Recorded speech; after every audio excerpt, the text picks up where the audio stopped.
All right, welcome everybody to a very special edition of Diligent Spaces on X. We are grateful to have a actual Epstein survivor visiting us again, Juliette Bryant. Now, she has been with us before. Her story is very compelling.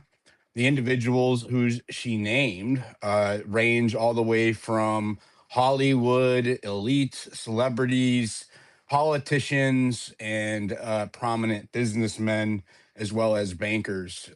She has been to, I believe, all of Epstein's known residences: New York, Zorro Ranch, Florida, and she also met with Epstein and Clinton in Africa. Uh, just doing a sound check real quick. Are you there, Juliette? Hi, Diligent. I'm here. Can you hear me okay? Yes, ma'am. You sound great. Great. Thank you so much. And thank you for hosting the space and for everyone listening. And yeah, you keep going. And then, you ask me any questions and everyone else can as well. Okay. Down in the bottom right corner, everybody, do us a favor. Make sure that this story gets put out there. Go down to the comments section and hit the repost button. Don't quote post it, just repost it. Let's get it up in the algorithm. And then on YouTube, if you're listening on YouTube, share this with your normie friends who aren't on X. Share the link to the live stream. Should be good to go there. And share that with people who might not see it on X. So we're going to try to expand our messaging that way. A lot to talk about. We have the Epstein Transparency Act that was passed, pushed through Congress thanks to Juliette and the other Epstein survivors. We call them survivors because not all of the Epstein victims have survived. There are a number of them who are not amongst us anymore. And so these are the ones who have gotten through this ordeal so far, and are willing to stick their necks out and speak out against the establishment, which from the stories that we've heard from other survivors, including Juliette, they are harassed, they are followed, they have people stalking their homes. They get phone calls, messages, emails, letters from attorneys, from private investigators, from thugs, pretty much trying to coerce and intimidate them into being silent. Right. So there is a lot of risk that comes with coming out as an Epstein survivor and telling your story. So we really, really appreciate you, Juliette. Noxie or Zintani, do you want to say hi? Hi, Julia. I just want to say thank you for your bravery and speaking out about this. You have been such a wonderful voice to listen to. And I'm sorry that we're not doing, or our government in America is not doing what they need to be doing, but we are fighting with everything we have to get them to do what they need to do and to get justice for you and every one of the survivors and the victims um, that we're finding out about that maybe aren't even still here today, and especially like Virginia Dufresne. So I just applaud you. I know that you are up against some very wicked people and a lot of evilness. And the last time you were here, we said that we wouldn't stop fighting for this, and we're still doing it today. And there's no plan to stop until this is resolved. So thanks for being here. Thank you so much, Nox. Without people, amazing people like you, none of us would have been able to get anywhere, and like you were saying, it's tragic what's happened to a lot of the survivors, like Virginia Gifford, Carolyn Adriano, Jessica Lee Patrick, Ruslana. There are more and more names coming out, of course, that have been found dead suspiciously that, the names are in the files. And as we can all see, as these files are coming out, it's, I've been trying to tell people this for a while because when I managed to get away from them, and also, he had a horrible psychological hold over me for years. And when the whole thing came out and he died, I sort of was able to tell my family what had happened. And then I started seeing therapists, and slowly I started getting better. And then I started looking into what had happened there, to explain it to myself. And the darker, I mean, the deeper I looked, the darker it got, and it's just horrendous. And I'm just very grateful that these files have come out, but it's also very shocking for everyone. And as we all know, the mainstream media is not really putting it there yet, because I think it's like very hard on people's brains, all of this. But let's just hope that more information is released, to the public more and more soon, because I think people on X look at things a lot more thoroughly, and there are amazing people sharing stuff here. And thank you to all of them. And yeah, the more that we all fight together, the better. So just thank you for standing by myself and other victims and survivors of horrendous crimes like this, because it's not just this syndicate. There are many syndicates in the world. And just thank you so much. And You're I welcome. think on that note, Juliette, I want to start off by asking On that how note, you were if anyone doing. here Like, how hasn't are seen the you actual file, handling all of this? I know there was a lot of attention towards the survivors last summer. I went to DC. I saw what they were going through. There were prominent journalists yelling obscenities at them in my face. They were standing next to me in the press pool when they had their survivor press conference. One of them in particular, big fat balding man yelling obscenities at the survivors as they're trying to share their stories. And he ended up getting kicked out for it. He smelled like BO too. I don't mind saying his name. His name was Michael Tracy. I have it on video. So, anyways, he was attacking the survivors, and what I have seen in this latest Epstein release is that there is another kind of wave of these so-called journalists coming out to try to discredit and attack survivors. And so I would just want to say, it doesn't feel like as nasty or as powerful like the attacks as it did last summer. How are you doing in the wake of the release of the Epstein files? How are you feeling? Oh, to be honest, I've been feeling physically ill from it. To have everything like sort of confirmed like this it's been a huge shock, especially like I was saying, like I was taken to all the properties, and I've been trying to tell people for a while that I'm pretty sure they took my eggs, from all the weird things that happened and all that. And, I also came back from there not okay. I had terrible panic attacks. I was hospitalized 10 times with panic attacks. There's nothing really ever wrong with me, apart from just having terrible panic attacks where I'd be rushed into an emergency room where I couldn't breathe. I had terrible nightmares. I felt like I was under like psychic attack constantly, and a lot of other weird stuff happened there. Like I've said before, we can go into all that. Like seeing a UFO in the sky, meeting Michael Bay there that day. Um, he denies being there, but he was there. So yeah, I'm getting better every day, but it's really not easy, to be honest. Like it's been awful, and I'm just grateful that more's coming out, and that a lot of amazing people have been doing a lot of research, and I'm actually catching these people, and I'm very grateful that we're on a path to justice. Even though it's I just hope that they're all held accountable and that something's actually done about it, because people have waited a long time to see these files, and I think now that they're out, people are in a lot of shock. And also, they've done a lot of things like releasing my personal information and other people's personal information, other victims. And then they've redacted a whole lot of the perpetrators' names, which is bullshit, because it distracts from the point, because, yeah, a lot of the girls who were taken there were, taken great advantage of. But they weren't making millions or billions of dollars or making a lot of money off this, any of the good people.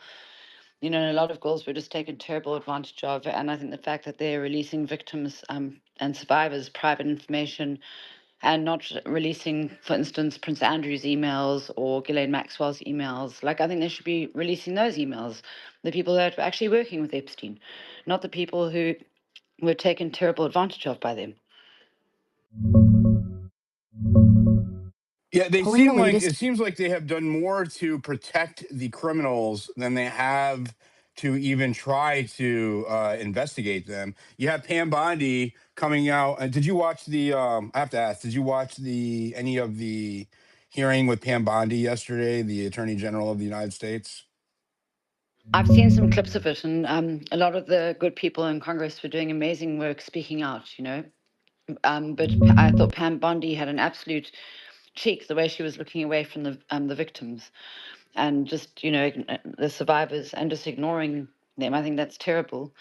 But I saw that there were some amazing speakers. I don't know if they're actually in government or what, because I'm from South Africa, so I'm not too aware of which Congress person works where. But I have seen that there are amazing people like, Thomas Massey and a whole group of amazing women and men all fighting against this, because I was also invited to come to the Washington rally, the DC rally, to release the files, but I'm too frightened to come to America, and also I'm a single mum, so it's hard for me to travel. But I did write a statement that was read out at the rally, and I'm just glad that there are good people in government, it seems, that are fighting for this. Yeah, God bless Thomas I'm listening, Massey and I'm and here Ro with you. Khanna and Nancy Mace and Lauren Boebert and former Congressman or Congresswoman at MTG Marjorie Taylor Greene, because to have some Republicans go against, because we're so divided as a country, and they use that against us anytime that we try to hold government accountability. They use the fact that we are so politically divided as a ploy to get people to not unite on certain subjects. But what I have seen, especially since the release of the Epstein Transparency Act, is a broad consensus of Republicans and Democrats and independents wanting justice for the Epstein survivors and for the criminals that created him and the system that protected him. And even to this day, we heard with Massey when Pam Bondi was messaged or questioned yesterday. She said, but the Dow Jones, the S&P is doing good. You should be asking about the stock market. We're up there. She's up there asking questions about Epstein and his handlers and these victims that were standing behind her in solidarity. And she is talking about the stock market. I couldn't think of a more a finer illustration of the disassociation and out of touch the establishment is with the United States. It's not even like they're unaware of it. They just really don't care, it seems like. But I see a massive movement of the people right now, and I don't know what this momentum is building towards. But there's Gen Z, like the younger generations. I have a daughter that's 18, 19, and her boyfriend. I had them over this last weekend for dinner, and I'm asking them questions, what they see on TikTok and on Instagram and in their friend circles. And they're all talking about this. And they're not like leftists. They're not MAGA. They're just like normal people who aren't political. It's everywhere. Everybody's talking about this. Nobody is okay with this, regardless of their age or political affiliation. And this just isn't going away. So, uh, okay, so I do want to get into some specifics with you. So, just how did you, I'm going to kind of I won't focus too much on your original story because I want to do a mix of both what you're going through now and what you went through then. But I do want to recap for our audience so they know who you are. So, this is Juliette Bryant. She was a former model. I don't know if she still is a model. She could be. She's still beautiful. She's a former model, and she met Jeffrey Epstein through God, I want to say a co-conspirator. It would sound like, I don't know for a fact, but she was talked into a modeling gig that ended up being far more than what she had bargained for. Can you kind of just elaborate on how you met Jeffrey Epstein back in Africa, Juliette? Of course, I'm diligent. It was actually on the 26th of September in 2002. Pulling fresh data on I was Juliette studying Bryant and psychology and Epstein. philosophy Stand at the by. University of Cape Town, and I started doing modeling on the side, to Yeah, earn I income. hear you. It's I was also brutal. scouted actually when I was 14 years old by Elite Model Management, who apparently also tied in with Epstein, which is very creepy. Luckily, my mum said I was too young to model and wouldn't let me go overseas, so that was that. But I've got a newspaper clipping from that year, and that's a frightening thing. A lot of young people are preyed upon by people like this. And so basically, I was doing modeling, and I went to a restaurant bar with a friend of mine, and then a beautiful African American model approached us and said some man was bothering her, and would it be okay if she stood with us? So we said, yeah, of course, But no man ever appeared, so I think she was just saying that. But anyway, while she was standing there, she told me that, she was here from America, and she had a friend who was here called Jeffrey Epstein, who owned his own island in America, and he was like the king of America. And he was best friends with Leslie Wexner, who owned Victoria's Secret. And he was here with Bill Clinton and Kevin Spacey and Chris Tucker. And that basically they were scouting for models. And she said it would be like a great idea for me to meet them. So I was, I just turned 20. It obviously sounded like the most amazing opportunity. My family didn't have a lot of money and times were tough. So, I just really thought it sounded like an incredible opportunity, of course, like I suppose most people would, because, back in the day we used to trust these people. We didn't have the internet back then. And anyway, yeah, so we went from that place to, it was called Usaka in Kloof Street in Cape Town. We went then to Beluga, a restaurant that was nearby in Preston Street in Greenpoint. And we walked in and they were having dinner with some government officials. And they all stood up while they were having dinner and shook our hands. And Bill Clinton held onto my hand for like 2 minutes. It was really weird, and started talking to someone.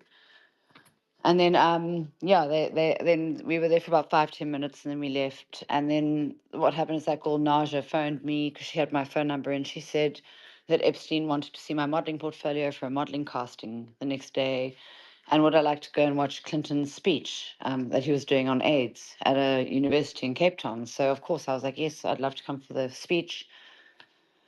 So sorry, this all makes me so anxious going back there. It's It's like, oh, okay. It's sorry. okay. Yeah. I'm So, gonna interject. How about I interject a little bit, and then I'll take some of the yeah, pressure yeah, off of that's you. perfect. Sorry. Otherwise, I can Okay. also talk too fast. And No, yeah, you're thank good. you. You're Thank you, good. Richard. Thank you. So, no problem. Catch my So, breath. Thank you so much. I know how agitating and nerve wracking this can be, and especially for someone in your position. And of course, just let us know. This is really chill. If you feel nervous or whatever, just say, hey, you need a break or whatever, and I'll take over. So, she met Epstein through a scout who I'm curious, did the scout mention MC2 model management? I don't Or think so, but she eventually ended up working for Fox News. I saw, because I googled her years later, because I never saw her again after all this happened. what was the scout's Uh, name, if you don't mind Her sharing? name Or do was you? Naja Hill, Naja, Naja Hill, and her surname Hill, her last name. Oh, And yeah, so yeah, and also I think, sorry that I got anxious and stuff. I think it's also because I've been doing so many interviews this week with BBC and Sky News and this and that. So I'm like, oh, but I'm very happy to be doing one with you guys. But I'm just sorry that I'm being also like, it's also oh, just been you're a good. And hard. I know it's late It's been a there. horrible week, the past few weeks. I think for everyone, it's been horrible. The public are victims of this too. It's been horrendous. Anyway, I want to listen to you for a bit, Diligent. Did Thank you you so Okay. say much. Naja Hill, Naja? Yes, ma'am. Yeah, Oh, wow. Naja. Yeah, so that was the woman, and we covered this in the last space. As a matter of fact, I remember. Naj is an interesting character wrapped up in all this. We'll have to do a deep dive on the female co-conspirators of Epstein, and we're gonna make sure that we include her in our research because there's a lot to be uncovered there.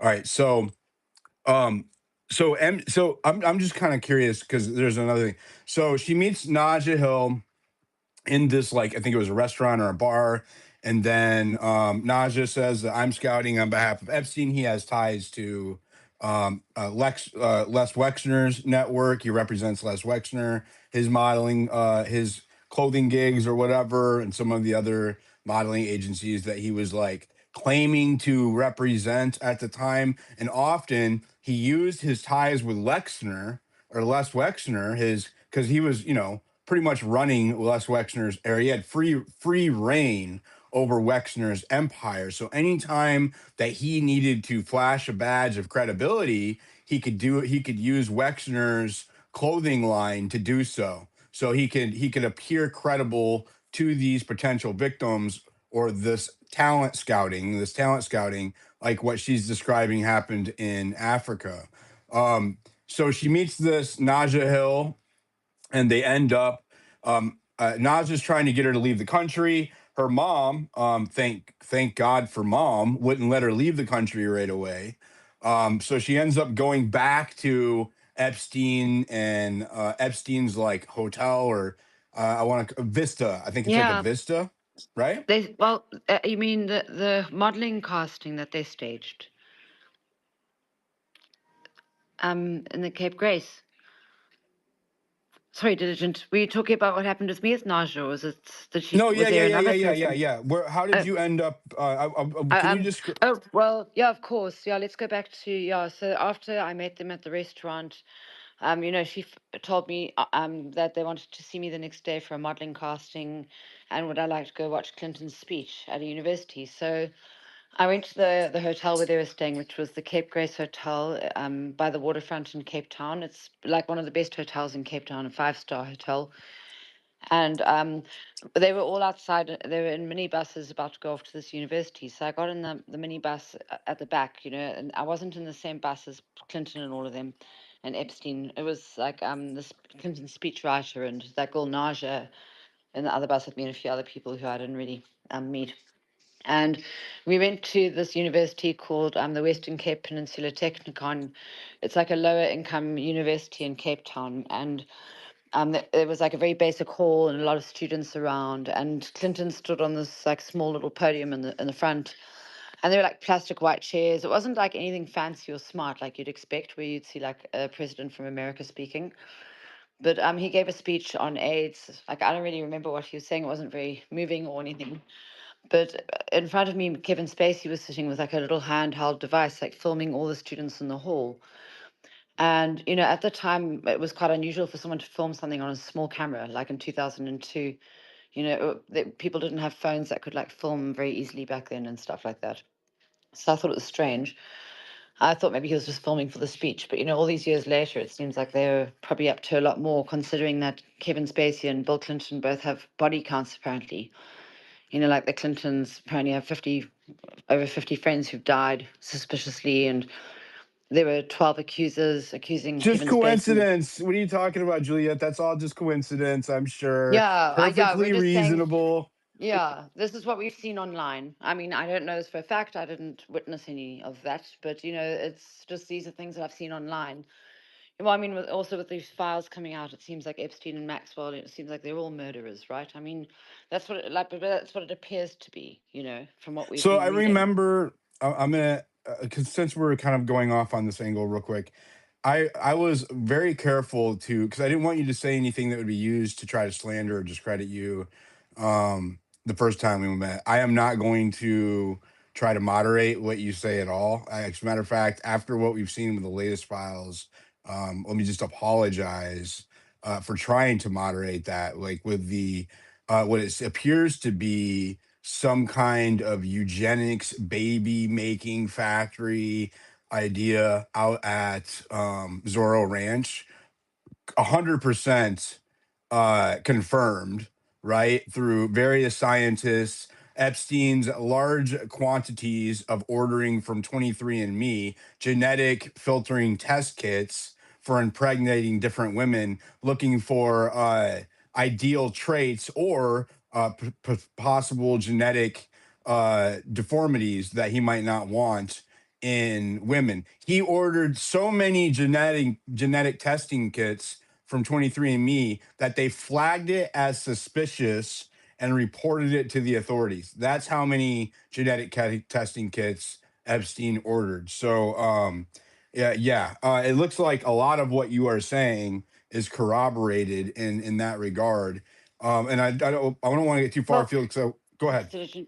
Well, also, I mean, look at the amount of Epstein victims that have been found dead, and also like there are quite a few of Epstein's staff over the years that we found dead or went missing. All I'm saying is that these people are capable of some very evil things, and also, I've literally seen articles like on like mainstream media where they've spoken about all these friends of Clinton's that have been found dead mysteriously, or about Kevin Spacey's accusers who were found dead. It's just in the newspaper articles that I've seen things like that. And when you start putting it all together, you start to realize, oh my God, these people are terrible When if you it's saw true.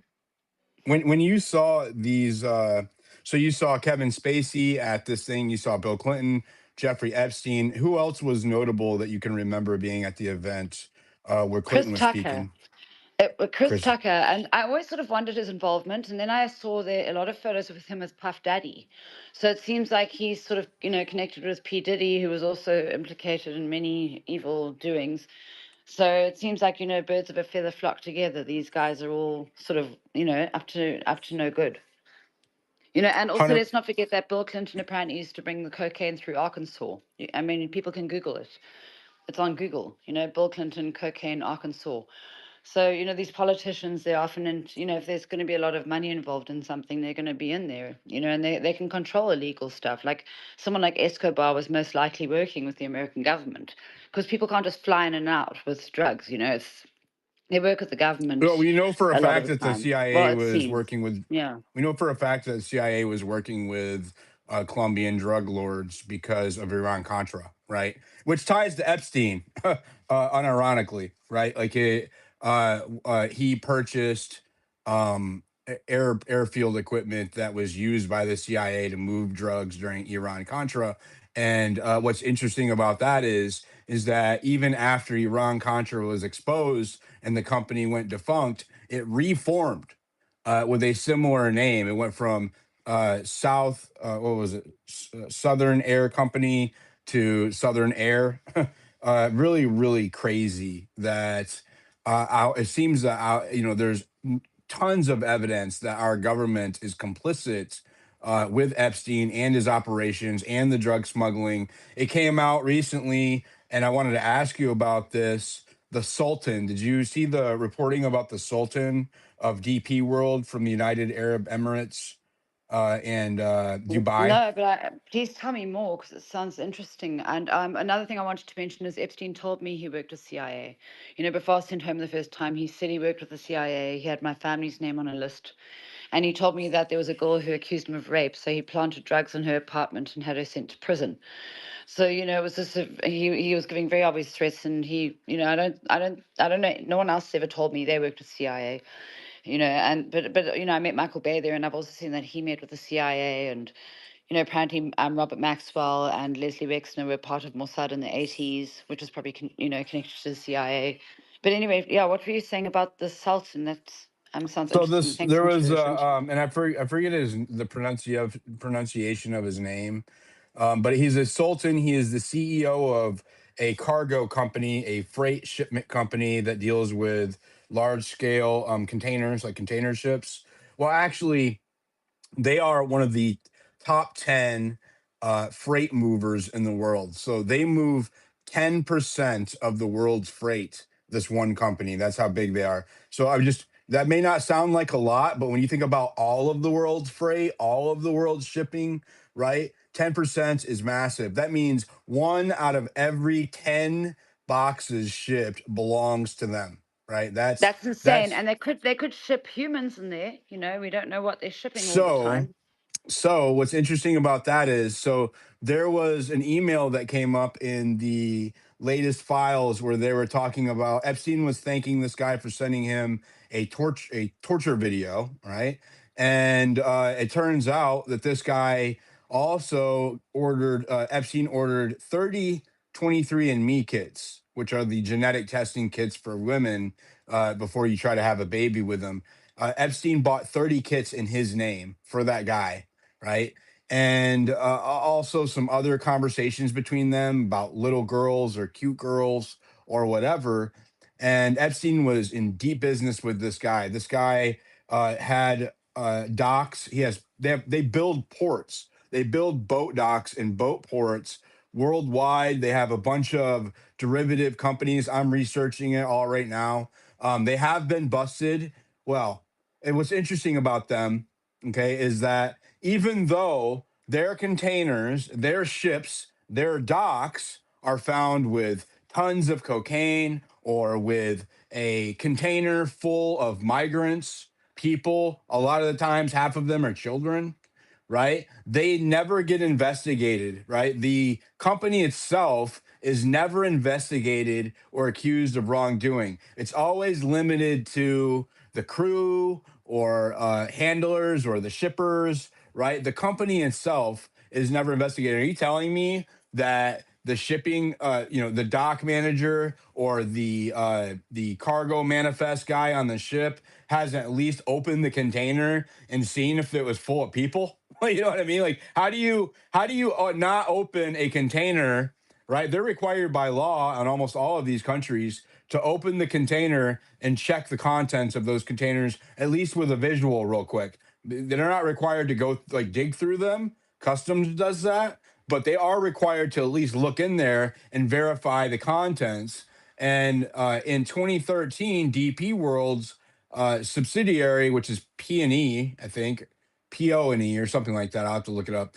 Was caught with Afghani migrants in the UK, right, in a container. About 40 people, I think 5 or 6 of them had died from suffocation, and about half of them were children, right? The same company or another sister company of DP World was caught there's been a couple of times in the UK, especially in the UK, full of cocaine, right? Tons of cocaine, tons of kilos of cocaine they were busted with. Again, the crew was blamed. There was a couple of really low level individuals who took the rap for that. But the company itself, the cargo company, the freight company, the management, the business, it was never investigated and it was never charged with anything or held responsible in any way.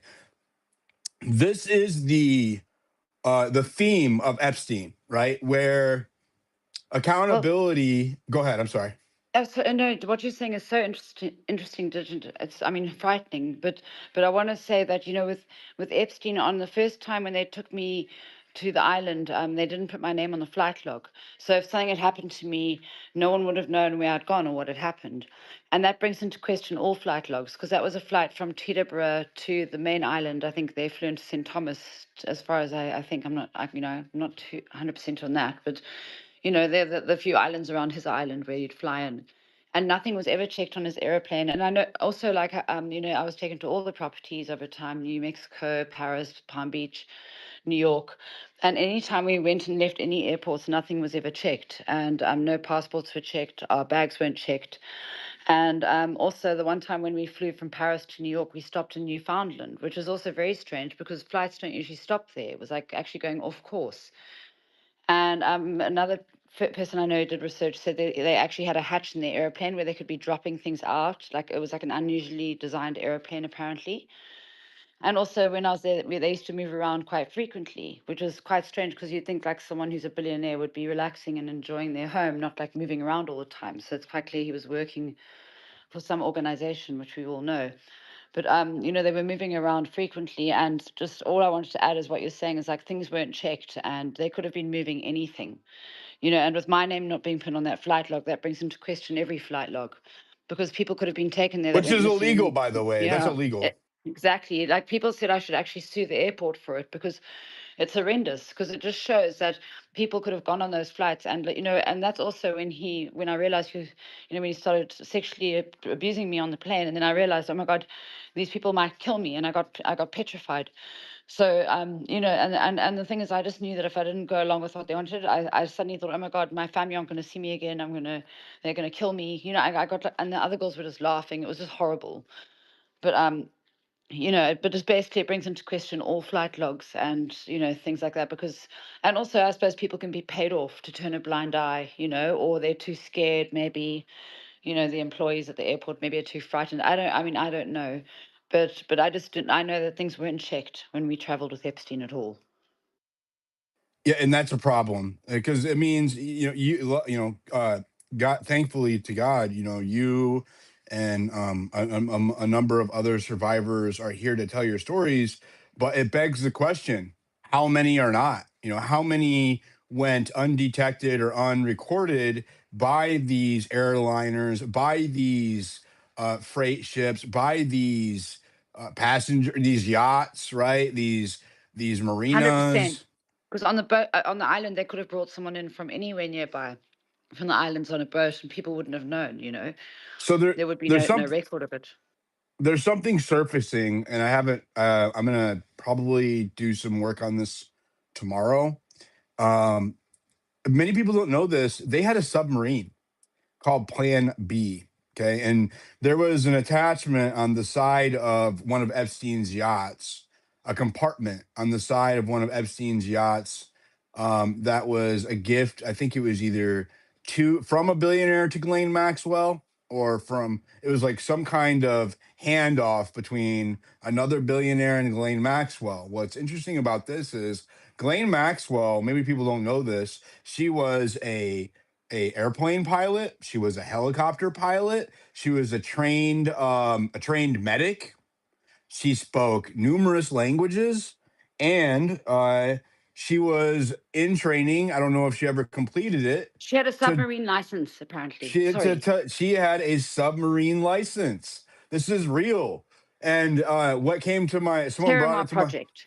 Sorry. Yeah, sorry, Yes. Desmond. Yes. Yes. No, no, no. You're right. Yeah. The Terramar project that she's involved with still, well, no, they took it down. They took it down in 2019, days after Epstein was arrested. Okay. The Terramar project that she was involved with, which is a supposed philanthropic effort to clean the oceans, because, like 75% of the ocean water is no man's land, right? So it is international waters where no one has control of it. Anything can kind of happen out there. And this was a project that was focused on cleaning up the water out there in the middle of the ocean.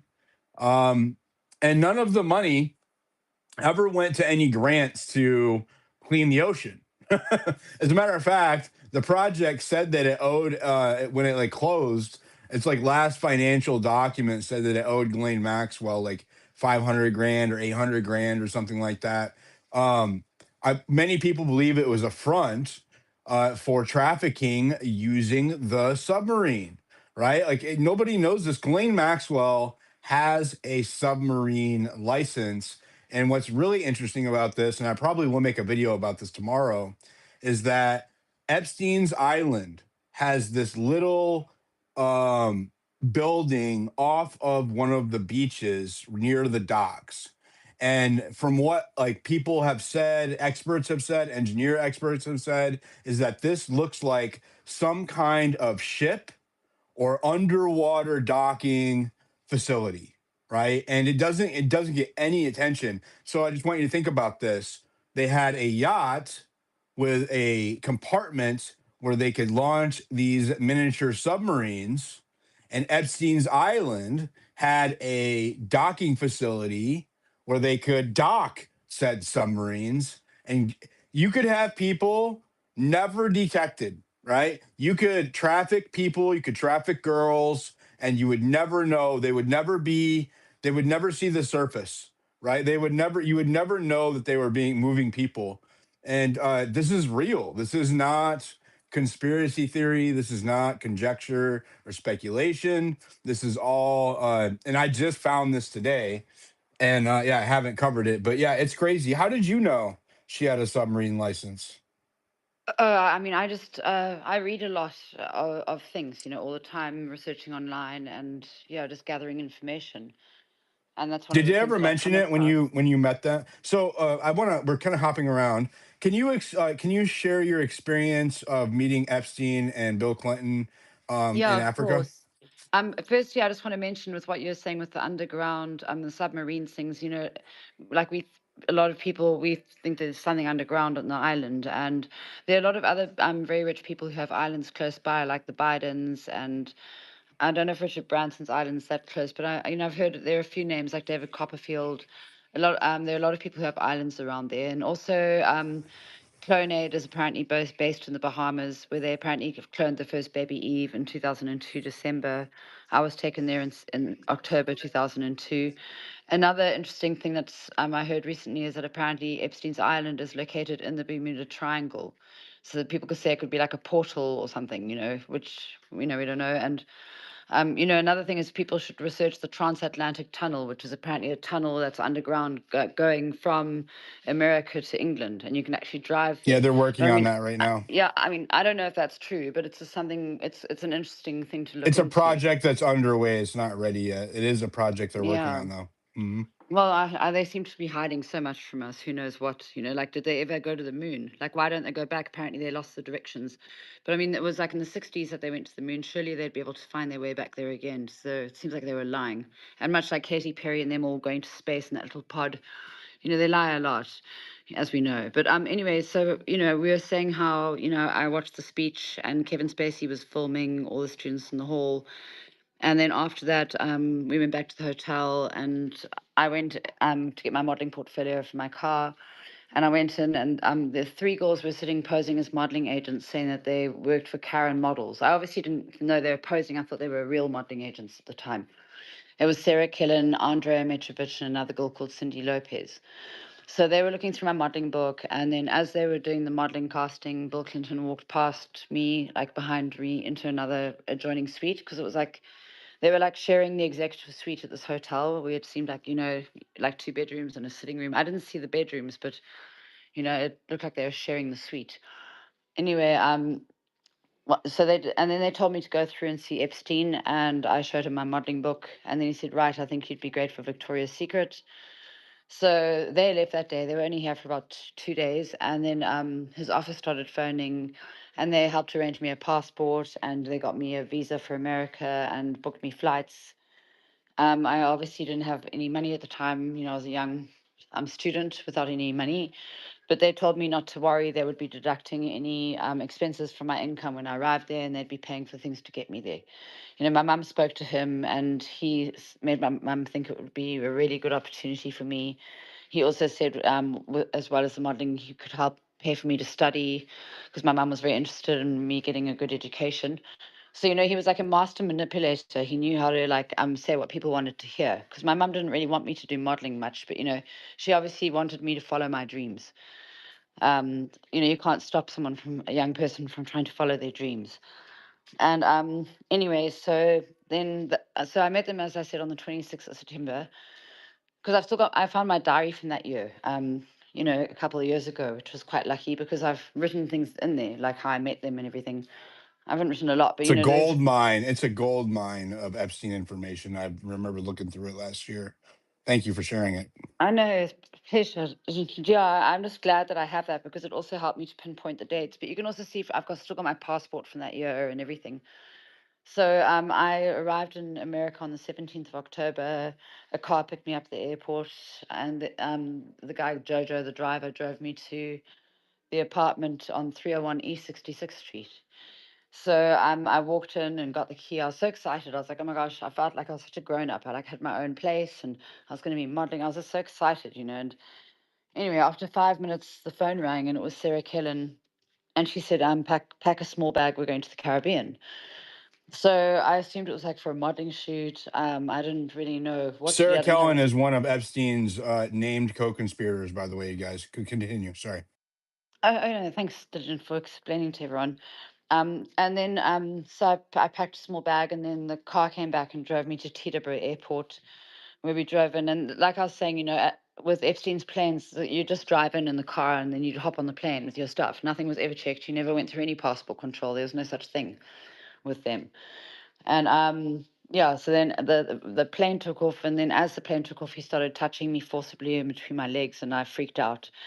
And then the other girls just started laughing. It was Sarah Killen and Andrea Mitrovich. They were just like laughing, and I was just like, I was so petrified because I'd only ever had two boyfriends before then, and I also obviously realized that I'd been like conned, and it just really broke me. It like broke my soul So in many ways, and yeah, it was so so. once and I know this is a traumatic part, and so if you need to pause or anything at this point, let me know. But what she's saying is that she was lured in with the promise of modeling gigs and all of these celebrities around.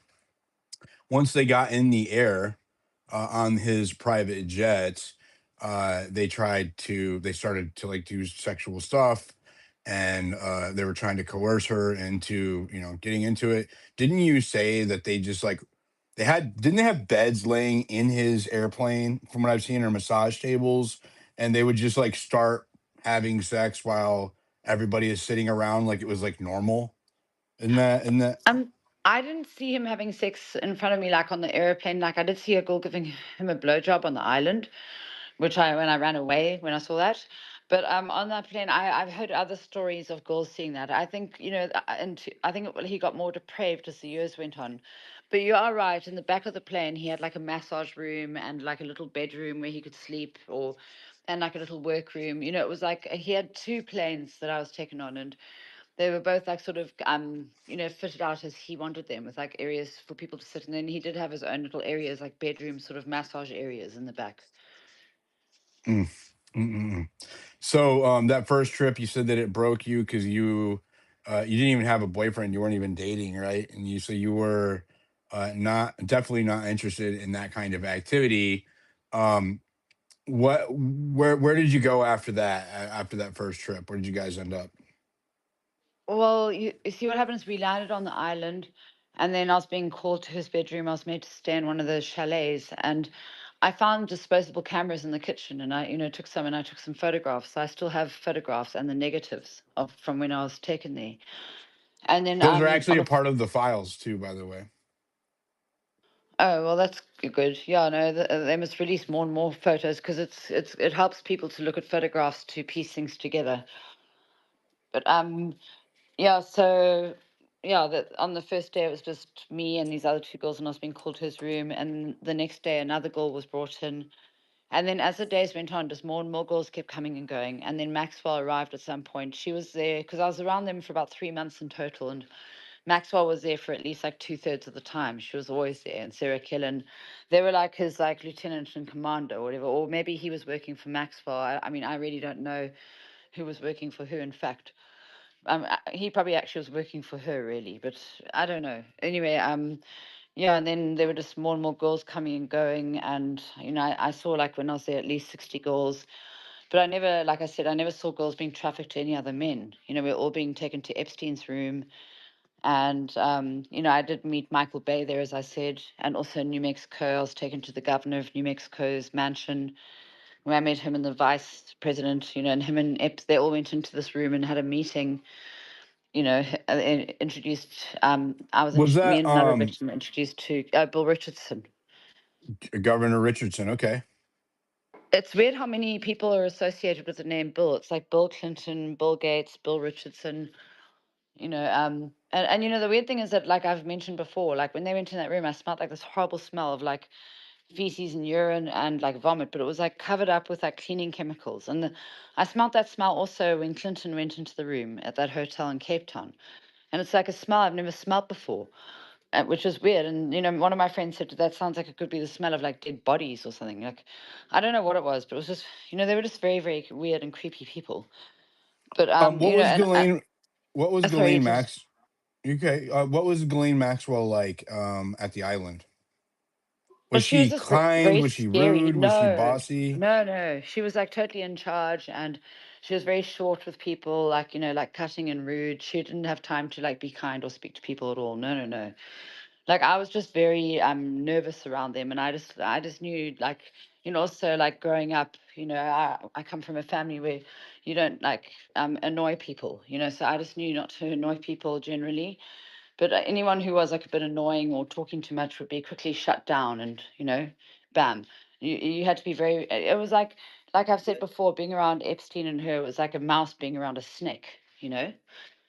They were very, very frightening people. There was like almost like a weird like buzz around people like that, like this weird energy feeling where like you didn't feel like normal being around them. Like you just knew not to like crack a joke or do anything like that that might annoy them. Didn't you say? I remember asking you when you were on the island. You felt intimidated because you're completely cut off from civilization there, right? You're pretty much at their mercy on whether when you get to leave, how you get to leave. Um, how long were you there, first of all, and then how long was it before you were pressured to go give him a massage? Like how long did that take? Was it immediately, or was it like did it take? Did they try to Yeah, like wear you down? pretty much immediately. When we got there, I put my bag down, and then I was being called to his bedroom from then. Like there was no, it was just very, very scary being around there. And like I was saying, I didn't meet any other really famous people around there except for Michael Bay. I also met scientists, on the island and in New Mexico, and they'd like be having meetings with Epstein. But yeah, basically it was just just very, very frightening. And it just sort of, I just didn't know what to make of it, like, to be honest. At the time, I just thought, okay, well, this is obviously how the politicians and rich people in America live. I mean, I came from Africa. I just, I was just like, it put me into shock. But yeah, and then we were there for about like 5 days on the island, and then we went to Palm Beach. And then that was when before I was sent back, he told me that he worked with the CIA and had my family's name on a list, and that a girl accused him of rape, so he planted drugs in her apartment and had her sent to prison. And then I was sent to New York from there, and then he sent me to Fredericksburg to have my hair made blonde, and to Bright Smile to make my teeth white. So he was making it out like he was going to be bringing me back for modeling, you see. And I got people ask why I went back. I was so shattered by the time I got back. And also, I, sort of assumed, like, he made it out like he was going to help with modeling, and I was just under his control by then, in a way. In a way, it was like he was almost running a sort of cult, and he used to like make people complicit by offering people money. Like, he offered me $4,000 if I'd stay there and work with him, or $2,000 for any young girls I'd bring for him. I didn't do any of that, but a lot of other people did, because it was a lot of money to be offered. And it's horrible because I was 20. Imagine for like a younger girl who's in high school. No young person should be put in a position like that. And so eventually, I guess I became useless to him because I wasn't going ahead with any of these things that he was offering. Because he tried to basically spin people into his spider web.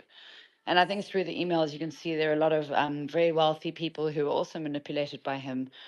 So a young girl of like 20 or younger or whatever didn't really stand a chance against a master manipulator like this. How many girls did you have around you at these different places when you were getting shuffled around between the island and New York and Palm Beach and New Mexico? Do you remember how many women were around or girls and how young they were? Yeah, that's a good question, because yeah, there were always about 5 around. It would always be like 2 or 3 assistants and 2 or 3 victims. So How this, old were and the then assistants? they were the same sort of age, maybe a little older, some of them, but they were very much like watching us, keeping an eye on us. Like, I was being monitored, and like everything I was eating was being monitored. They were making me do gym exercises, and they were trying to, like, they were monitoring my smoking. I was only allowed 3 Were cigarettes a you day. aware of the cameras, the video cameras they had everywhere? Well, I became aware because at the one time in the New York mansion, I opened the window so I could have a cigarette in the night, and I climbed out of the window. And then in the morning, when I was walking through the foyer, this man approached me. He was a security man, and he said, "Did you open a window last night?" Because I could tell that the temperature regulations went out. Like, he said he was regulating the temperature in the mansion.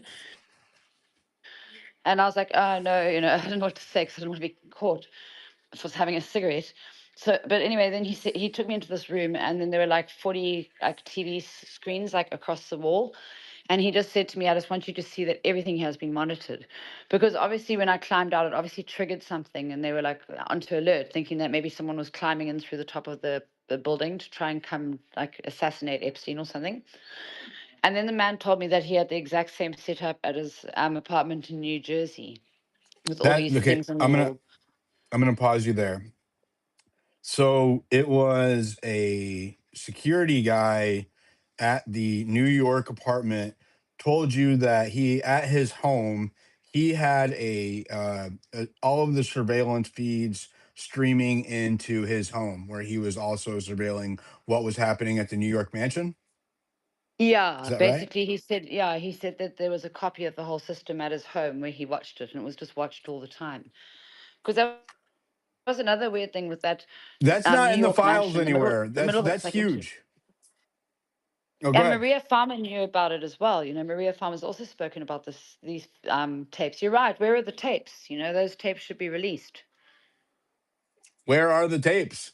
And so that's a whole. You see what I'm saying? Like, there's a security guy that worked for Epstein, and I know who it is. It was at the Was it the fighter? Was it the former fighter, the He was Russian like guy sort or of whatever? bald. He was like sort of, I can't remember really well because it was so long ago, but he was sort of bald and I think he had like blue eyes. He wasn't too tall. Was he like extremely buff and did he have tattoos and was he Russian or foreign Yeah, he sounding? definitely Well, looked like he definitely looked like he could have been a Russian. Like he almost looked a bit like Putin, I suppose, but like a different sort of different looking mm-hmm. Putin. Okay. Yeah, Well, maybe it was because the same guy. there was a security guy that worked for him. He's all over the photos with Epstein historically in the files, right? There's photos of this guy at the birthday parties in New York, in Palm Springs, at the island. He's sitting down at multiple parties. He was always around Epstein. This was Epstein's like security handler and bodyguard. And what she is saying is that the cameras at the New York mansion were taped there in New York, but they were also being streamed to this guy's residence in New Jersey. Now, if you don't know, Manhattan, New Jersey aren't really that far apart, right? So, um, there's a whole nother set of tapes and photos and evidence that was at this guy's home, but we have no idea where it went. We have no idea. It is not mentioned outside of what Juliette has told us and what it was Maria either Farmer. Maria Yeah, Maria, Farmer because has she used said. to work there as a receptionist. You know, she was a paint an art brilliant. She's a brilliant artist, and she was sort of working for Epstein for a while when she was young. You know, Yep. working at the door, sort of welcoming guests and stuff. And so she Yeah. saw everything very clearly. And if we had a working FBI, this guy's property would be raided, right? And that evidence would be confiscated, and we would know what was on them because this was the same mansion where Virginia Giuffre was pictured with Prince Andrew, right upstairs in the hallway, while he's got his arm around a Oh, minor. that wasn't that was at Ghislaine Maxwell's London apartment, I think, actually, that photograph. Okay, maybe I'm mistaken. Yeah, that was but I mean Virginia did have other photos from other places, but that one of her with Andrew was in London at Maxwell's apartment, as to my knowledge.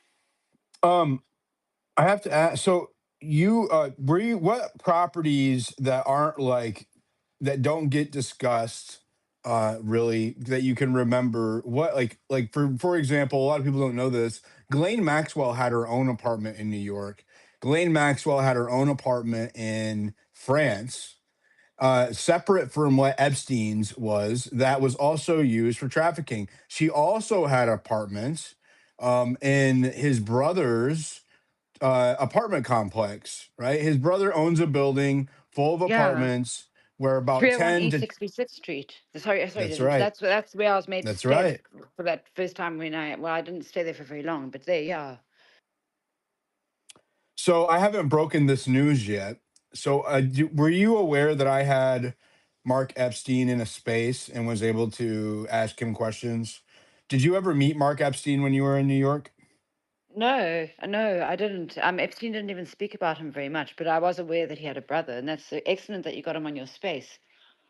And Well, he yeah, how did it go? well, I mean, I thought that he was part of the my gut feeling is that he's part of the cover up and that him making the rounds publicly and answering questions, even though he declares that he doesn't think his brother was uh, his. Yeah, he thinks he was murdered. He doesn't Yes, think it was yeah. suicide. Yeah. Yep. He thinks that it was not self-inflicted. I don't know if I buy that. Uh because he was acting funny around certain subjects. He was disinterested in the fact that Epstein's will was rewritten 2 days before he died. That's a huge red flag anytime someone dies, right?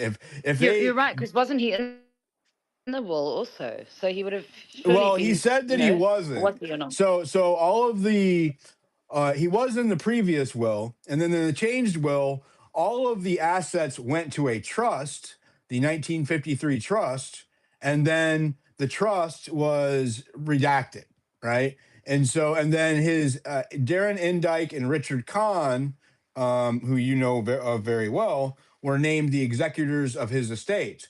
Well, and this is not something I've broken publicly yet. The will that are or the papers for the 1953 trust are in the new files, and they tell us exactly almost everybody who got how much money, including his brother. According to the trust documents within the latest Epstein files release, Mark Epstein received $10 million upon Jeffrey Epstein's demise. So, and he was, there's a long list of individuals on there. I haven't made this post yet, so this isn't like everywhere. I want to find the clip in my old interview with him of him denying being in the trust, and then I will share the trust papers and show that he is lying, right? He was lying, and I know that for a fact now. And I had a bad feeling about him then. I felt like he was lying to us. And I've been vindicated, because there were other people who, oh, this is Mark Epstein, we should talk to him, and after I talked to him like once on somebody else's space and then in my own, and I had the feeling that he was lying to me, I didn't feel a desire to platform him anymore, because I felt like we were just perpetuating dishonesty, and now I know that for a fact. So I can prove for a fact that he was lying to us about being involved with Epstein's, or being a named trustee or a beneficiary of Epstein's trust. He received $10 million. And so I would argue that he is still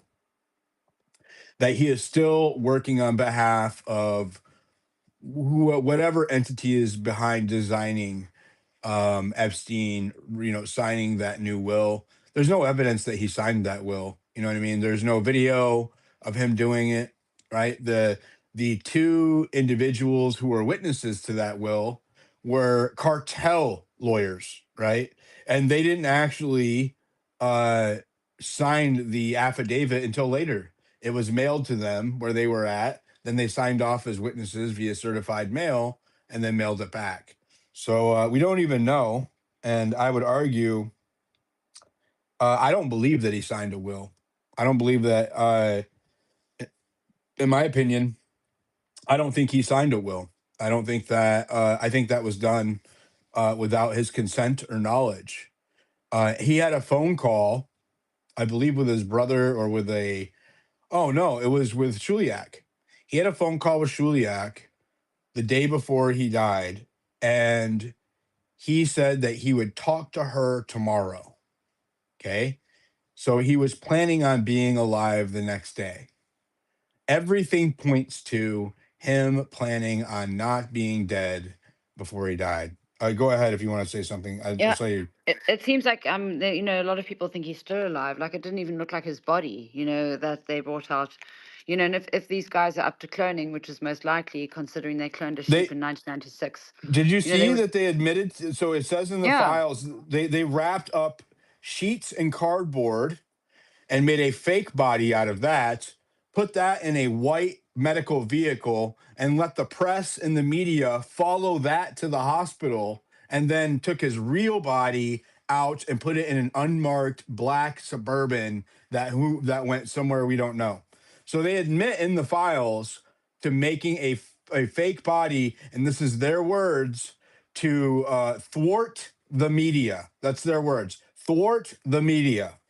So yeah, yeah, no, exactly. And um, I'd love to listen to your interview that you did with Mark Epstein. It sounds fascinating. I think everyone would like to listen to it. So you must share it when you can, Diligent, I because will. Sean Atwood also did an interview with Mark Epstein. People can find that also online, because you must also listen to it to compare like what he was saying, and you know what I mean. And the He more lied, research we do, the better. Yeah, well, and he's he. very clearly a I liar. asked. So they were asking him the hard questions, and I asked him. I was like, look, you had he had an employee that was working for his company that also worked for Epstein's company, that moved the models around to various houses in New York. The same employee. They shared an employee that did the same job for both of them. And this employee would reserve apartments within Mark Epstein's property, about 10 to 20 apartments, give or take at any time, that were filled with women who were being trafficked. And for John Luke Brunel, MC2 Model Management. So, like, I just I didn't buy that he didn't know what was going on. I didn't buy that, when I was talking to him, I would ask him these hard questions. You could tell he would hesitate, and would almost seem like he had somebody there with him that was advising him on how to respond to me on the space. Right. I could tell. I do Yeah, this no, for a living. that's why you must also listen to the interview that Sean Atwood did with him and compare it to I yours and will. see, because it's um anyway, let's just hope that more truth comes out with all of this. And also with that girl Karina Shiliak, apparently Epstein left her a lot of money in his will. And also She's one of the recently, I'm sure, trustees. She received $10 million. yeah. Yep. A lot of people must have seen recently her X account suddenly came alive, and then there was some crypto coin that they were trying to promote, which basically shut down within a day and took a lot of money from people. I don't know if Yeah, it people was saw that. fake. It was, yeah, and it was all fake. It was hackers. And actually, while I'm saying on crypto coin, I'm not selling crypto here, but amazing people have started a community to start, because I'm going to start doing charity work, and it's called Survivor Coin, and it's actually been really going really well. So, it was just weird that the sun, because these guys, I don't know who started this coin. It was like 10 days ago.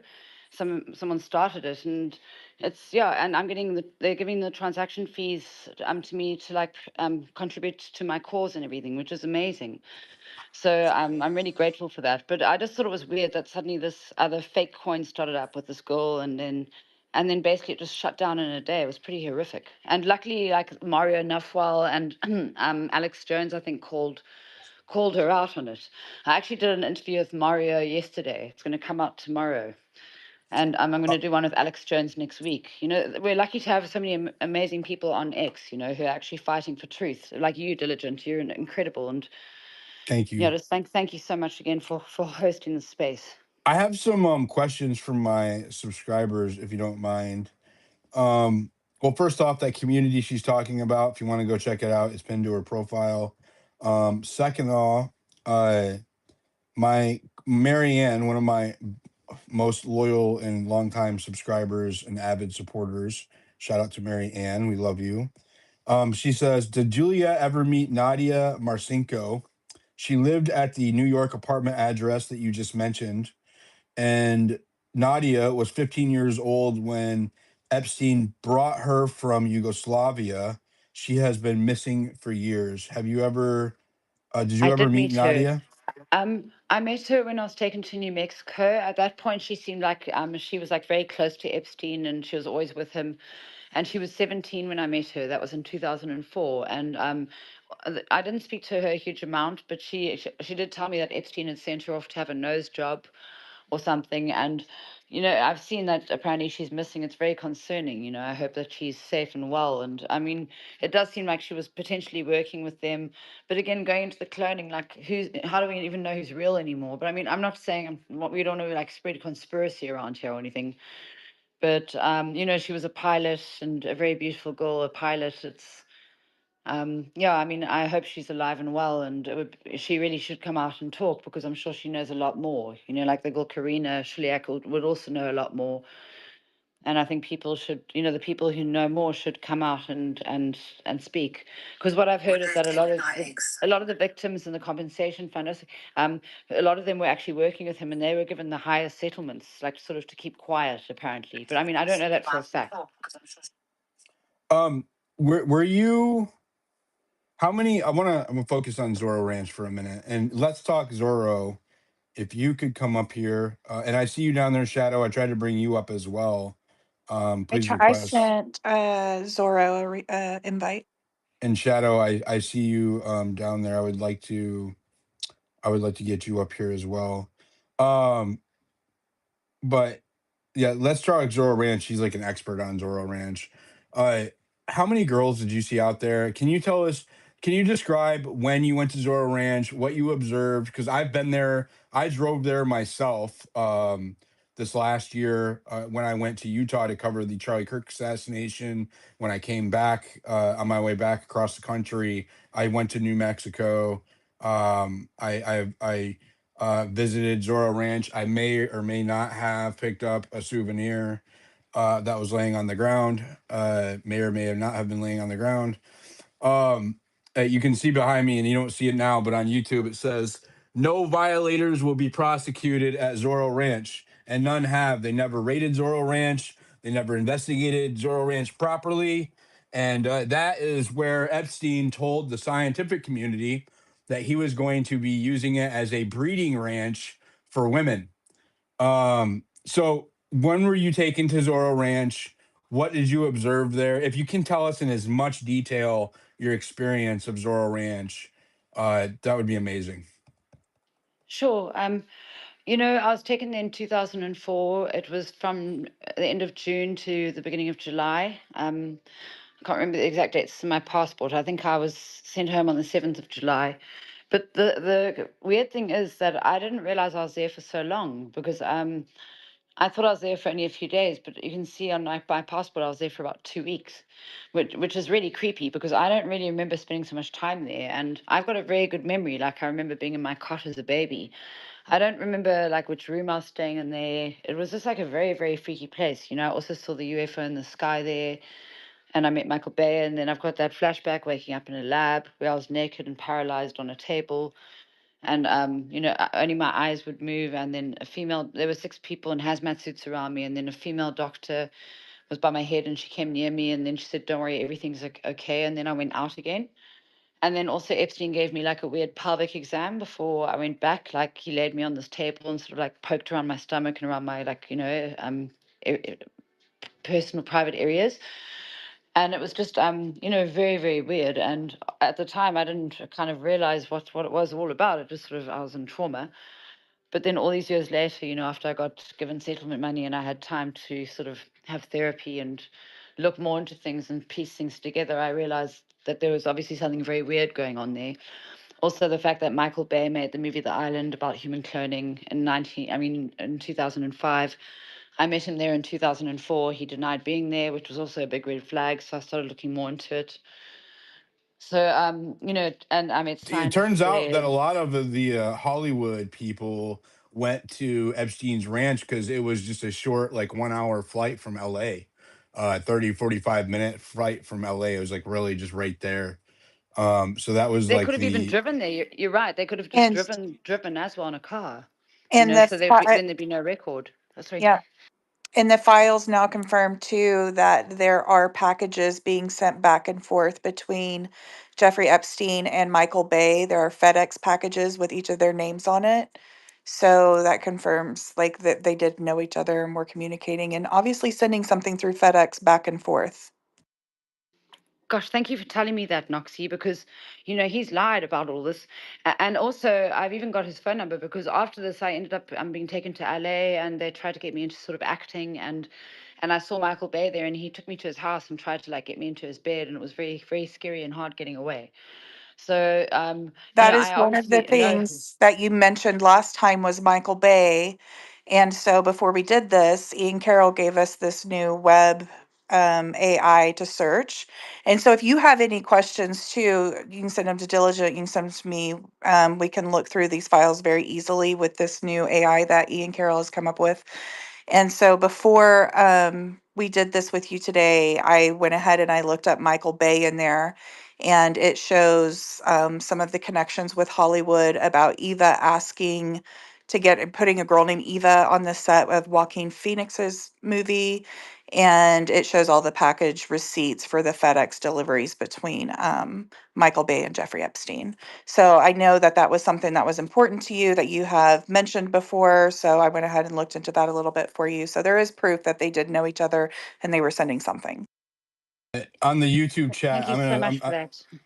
I'm gonna use the web app and look it up in real time. You guys can follow along on the screen. Sorry, go ahead, Juliette. I was just saying thank you so much to Noxie for that because it really helps with what I've been saying, because I'm not lying. I met him there. And There's just obviously a lot. Just why would he lie? Why didn't he just say yes, he was there? And then also on the AI on Grok, it also said that apparently he was on Epstein's plane in March 2002, and I only met Epstein in September 2002. So even before I met Epstein, Michael Bay had already been on his airplane on his way to Palm Beach, apparently. So he's clearly lied in the media. And even the South African newspaper recently did an article on it because, the media hasn't really wanted to touch on all this stuff until they sort of, I suppose, have evidence of, with all these files, and everything. And Michael Bay wouldn't even reply, like, because the lady from the media was trying to phone them and he never got back to them. So they just thought, fine, they're just going to put it there.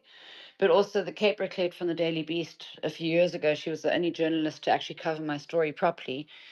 And, back then, and his office lied to her and said that he had never dealt with Epstein or been to any of his properties. So he just like outright lied, and it's in writing. So thank you for telling me that, Noxie. Yeah, and I And can't wait. Go ahead.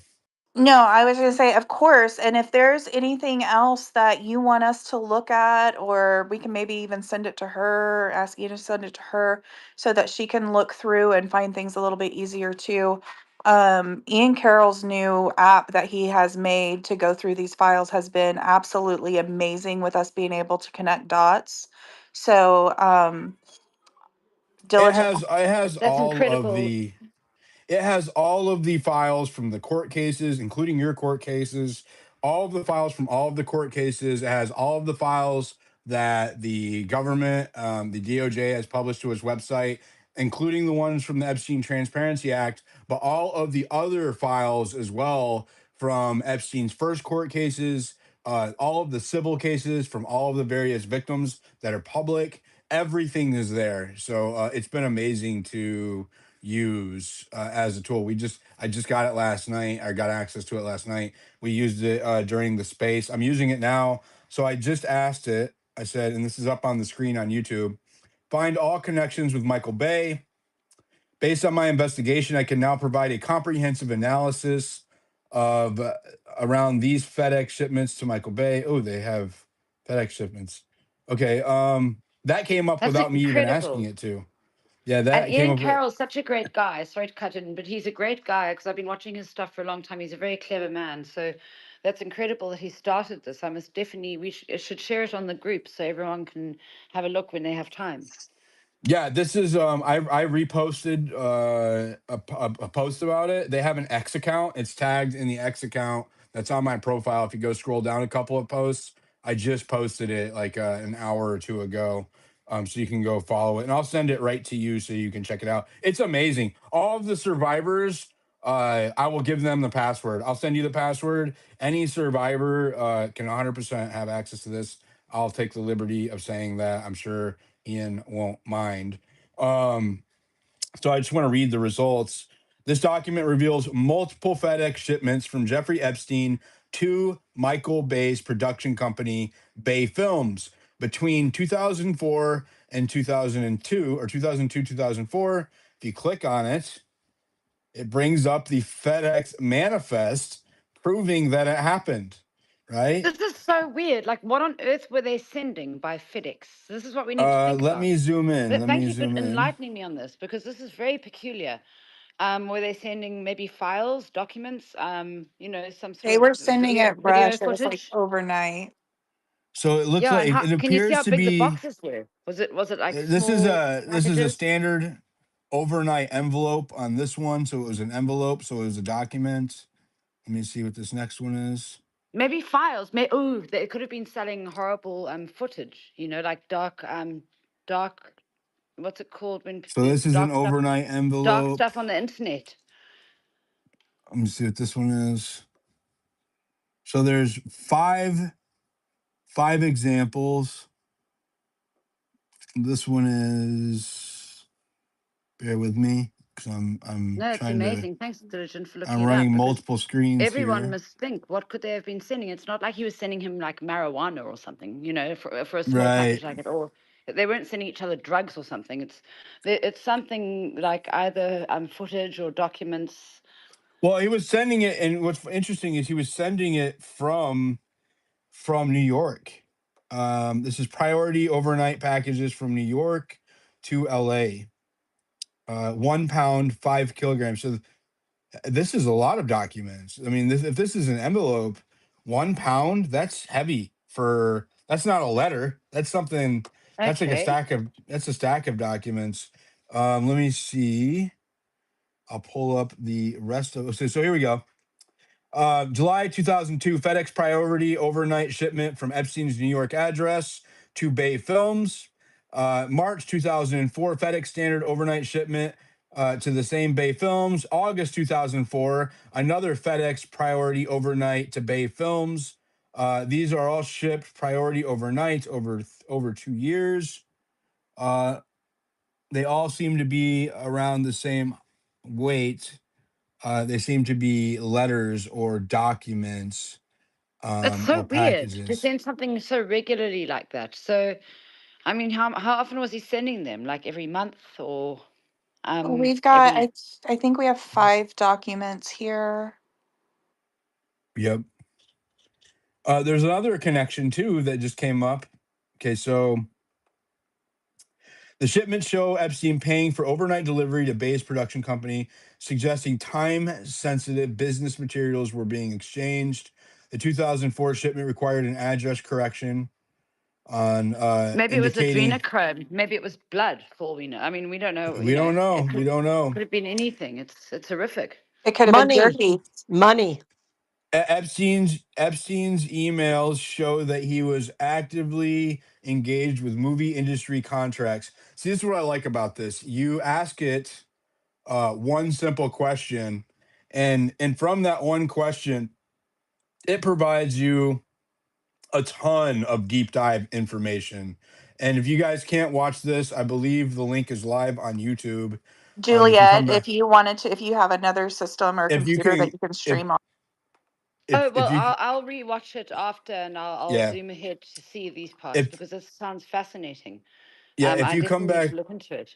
Yeah, and you can watch it and learn how to use it. If you come back later and see that, or if you listeners, if you want to click on the YouTube link, I just posted it on my profile. You can watch that way. I didn't want to do a video space because I can do a video space, but they're glitchy, and I don't want the space to crash when I'm hosting you, Yeah, Juliette. yeah. So And yeah, I'm going to open my little boy's iPad. I'll use my son's iPad and put it on there on the okay. YouTube so I can see. Yeah, and everyone else who's got another device should do the same so they can see how the system works. Because I mean, I really need to think about these packages that were being sent because it's very peculiar, And it was going from New York to LA. These FedEx Yes. packages. Well, and I hope that this gives you a little bit of validation now that, he was communicating with him. He did have some type of relationship with him. And now you have proof that there was something going on with him and Michael Bay. It really does. Thank you so much. Because when I sort of said it as a name, which I've been saying for a long time, but I said also about him taking me to his LA house, and people were saying I was even told by lawyers take those posts down now, but I wouldn't because I already said it and it's the truth, and I'm not going to hide anything. But the thing is, I was a bit nervous that he might try sue me or something. But I just knew that he can't because he's lying, and it can be well proved. And I don't think he wants them going through his documents. And now that we've got these proof of all these FedExes, I don't, this is why he's been quiet. There's no ways he's going to try to sue me because he's lying and he's guilty, and I'm not. So thank you for finding that evidence. It makes me feel a lot safer because, like Rock did say he'd been on the flight, and I met him there anyway. But just to have that sort of evidence, that's cold hard evidence right there. So thank you, Noxie and Diligent, and to Ian Carroll for his system. It's incredible. So really, thank you so much. And the shout out goes to Ian Carroll for making this web. And John, his developer that came in Yes. our space last night. These guys are amazing, amazing. I just We are texted going to be Ian. able to put so much more together because of this system. And just the little bit that I've been able to use it today has been amazing. I have found a lot of things. Sally has been using it, finding things. Diligent's been using it. So I really think that this is going to help you guys get some answers. And that's all we want. We want you all to have answers and we want justice served. Do me a favor, you guys, a little bit of housekeeping. We have 800 people in here and 200 reposts. We have Juliette for about another hour.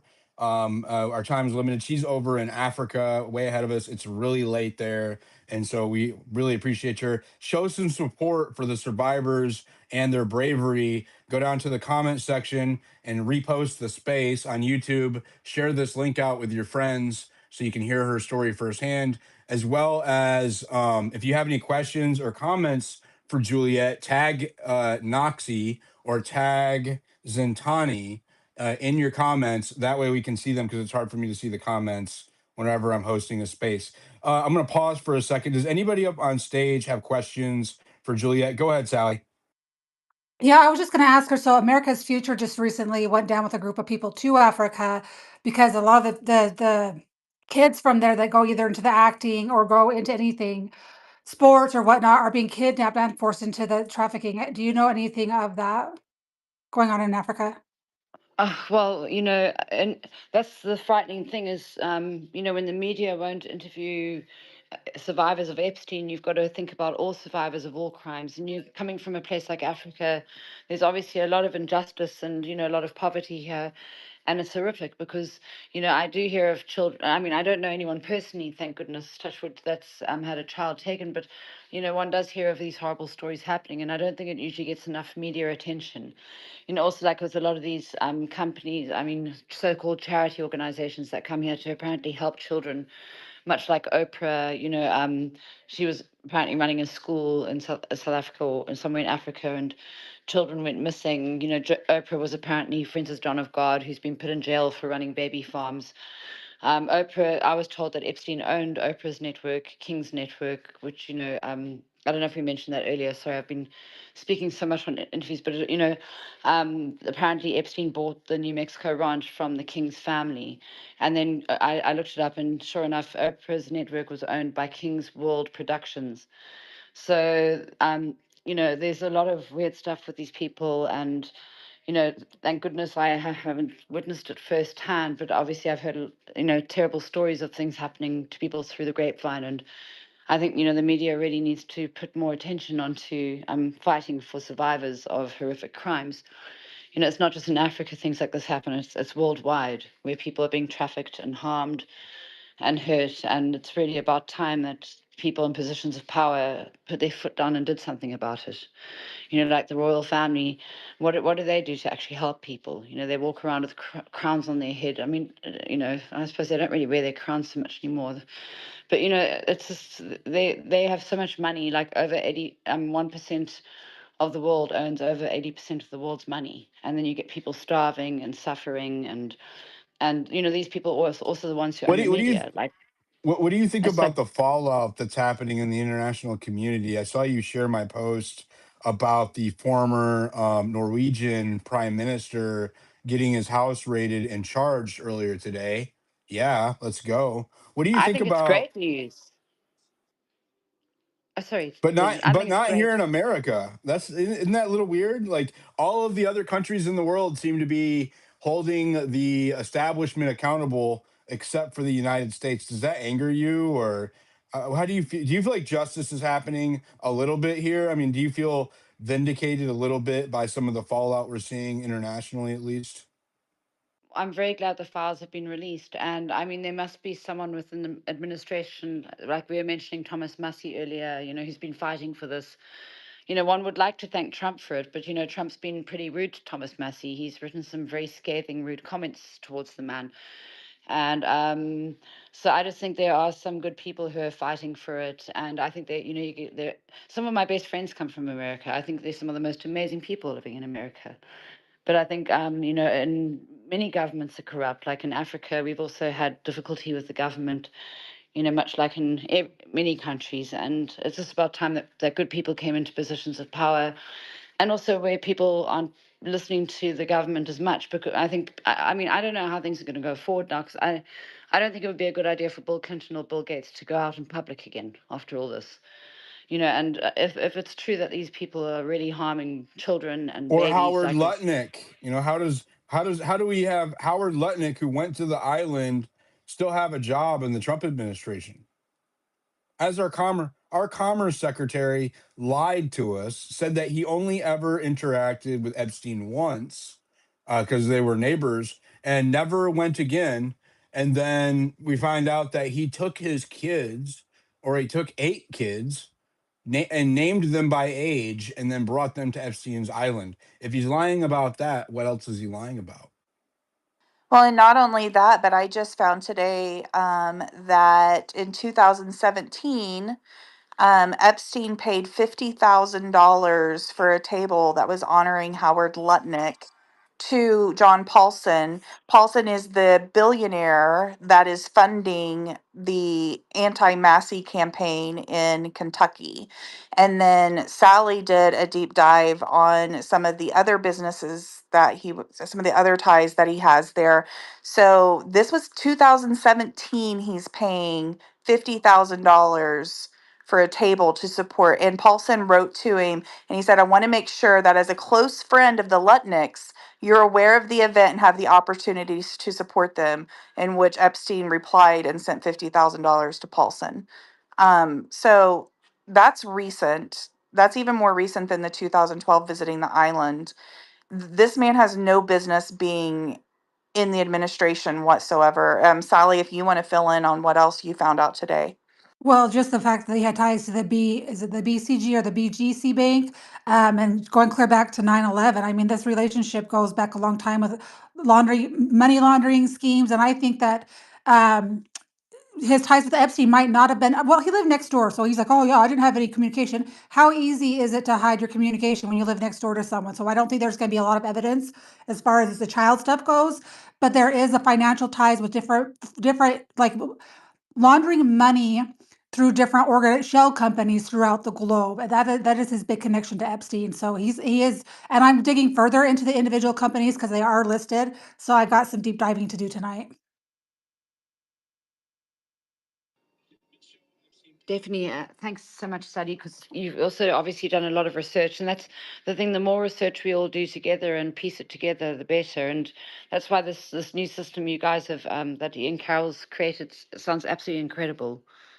So Oh, let's it's let's all amazing. keep Yeah, researching, and I'll send you the link and the password. I texted him and let him know too, that I'm sharing it with you. So, We and have of course, if you talk to any other survivors who want access to it, feel free to share it with them as well. Don't give it out to like everybody though. Like no, not just at all.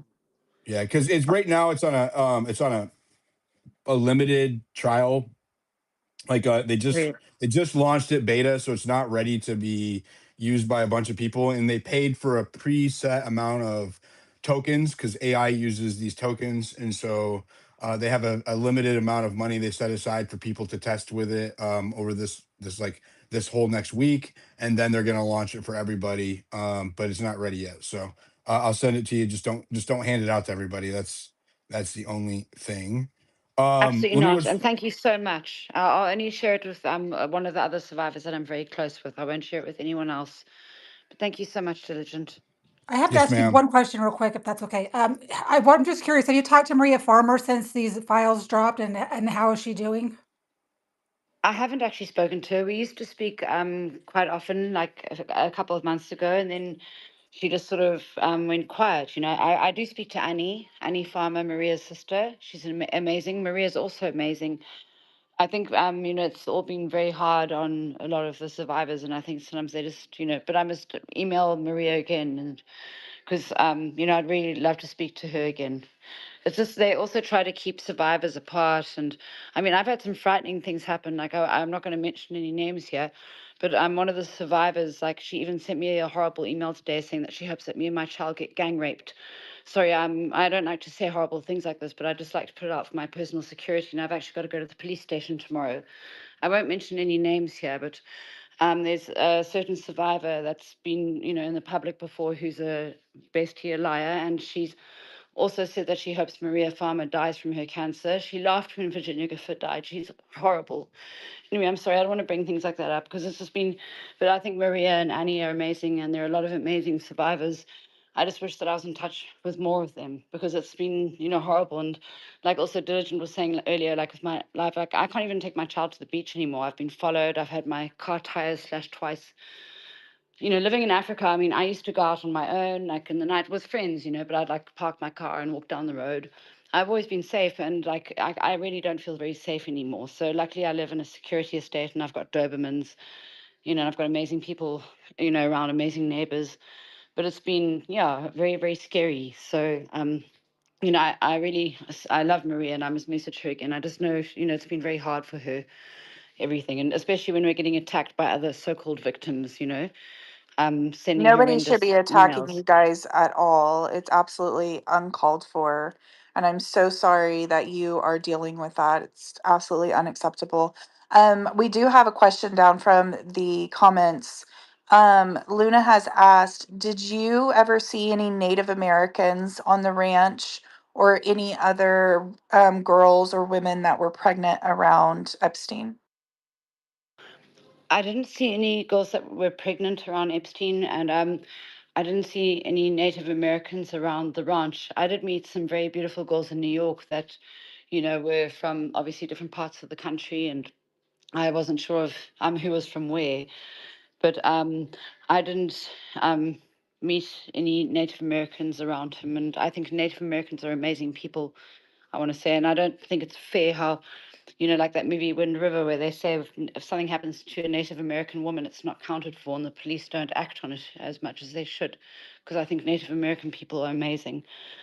But And I and didn't and see Luna any. is very involved with the missing Native American women, the missing women that are Native American that have gone missing. So she was curious if you ever saw any of that because of what was going on at I Zorro brought her Ranch. on straight stage, but she kept dropping, so I don't know what that was about. But Yeah, so had I her went up ahead here. and asked.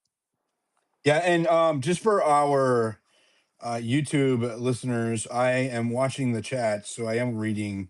I am reading. I watched you say that you were gonna message Luna or Noxie with that, so I am paying attention. And they just sent a bunch of hearts. So got your question answered. Let's go to some of these other hands. Go ahead, Miss Lou. Thank you, Diligent Noxie. Juliette, your bravery is just astounding, and we are definitely praying for you guys every day. It's God has to protect you ultimately, because this whole thing is so up in intelligence and God knows what else, just pure evil. My question to you, there is a picture of some sort of a temple on the island. It's blue and white striped. Did you happen to see, when you were on the St. James Island, did you happen to see any evidence of occult or satanic, anything that might be off-brand from, like, quote, normalized religion? Did you see any practices that might be labeled as occult or even satanic, whether at the ranch or on the island, New York, wherever? Thanks, Miss Lou. Thank you for being here, and for all your amazing support, and also thank you for the amazing question. Um, I actually never saw the temple when I was there, and I always wondered sort of why. And then what happened is I Googled it, and I saw it was only built in 2007 or 2009. And the last time I was taken to the island was in 2003. So it was built after I was taken there. Also, with that temple, it's very similar to the sort of Disney logo. It's also similar to the background on Ellen DeGeneres' show. There are a lot of things that's similar to. There's a bathhouse, and like a religious bathhouse somewhere that's the same sort of colors. And there's definitely a lot of weird stuff with the insignia and with the symbols they have there. I'm still obviously looking more into that. But in New Mexico, they had like a bigger than life size statue of Jesus hanging on the cross. I've got a photograph of it, which I've shared. I'll share it on the group as well. And that was very sort of satanic and weird. And also, he had a lot of gold statues and things in New Mexico. I didn't see, back in the day, I didn't even, wasn't really so aware of the occult and such evil people, in that sort of time. These days, I'd obviously be more aware and looking for more things like that. But I mean, there was definitely weird, like statues and weird works of art around. Like in the bedroom I was made to stay when I in on the island, there was a big sort of artwork that was like more like a photograph of a girl being raped by a sort of walrus-like creature. a girl with ECG things on her chest, which I've also shared that online before. So they definitely had weird artworks and stuff. I just couldn't really sort of place it, all. But what you're asking is an excellent question. Thank you. That makes a lot of sense what you just said, even just the artwork, because artwork apparently is a big part of those in the occult on the satanic side. There've been a lot of that coming out with children torture and things like that in artwork. Did So you did you I'm ever hear about artwork real quick? I have to ask while we're talking about it. Did you ever hear anyone talking about Les Wexner and or his association with Epstein when you were around him? That's also such a good question because, when I met Epstein, the whole way I was introduced was, oh, he's friends with Les Wexner, and he was also boasting about Les Wexner and his Victoria's Secret connection. Les And Wexner then, was a named yeah, co-conspirator. Did you but know when I that? was taken there, yeah, a co-conspirator of Epstein's, you mean? Yep. Yeah, I mean, he sold his New York mansion to him for $1 or something. There's a lot of weird stuff Hmm. with that. But I'm just thinking what you said is interesting because when I was there, they never really mentioned Leslie Wexner again. It's like they used it to draw me in because of the Victoria's Secret and everything. And then they never really spoke of him again. Like they used to speak about their friend Andy, who I'm assuming is Prince Andrew. And, they said he was a prince. And then they also, Epstein used to say like he was friends with Fidel Castro. And then he'd boast that he'd been on the phone to George Bush or Clinton. Did he ever talk about any foreign connections? Did he talk about any of the governments of anywhere in the UK, England, other than Prince Andrew? I'm not talking about Prince Andrew, but actual like Ehud Barak, Israel. Did he ever mention Israel at all or Ehud Barak? No, no, he didn't. Not to me. I'm sure he was probably mentioning it to other people. That's the thing. When I was there, I would see him like at the food table when we were eating, or I'd see him when I was called to his room. But I wasn't really. He used to go off and do his work and stuff in secret. So, and if I'd seen more, I probably wouldn't be alive anymore, really. But then another interesting thing is on his desk. So it didn't even look like he was really doing much work because it wasn't like a normal work desk where people have notes and they're writing stuff. And he used to just sit there with his feet on the table, like on the phone most of the time. And so his work wasn't like normal people's work. You know what I mean? I do. I do know what you mean.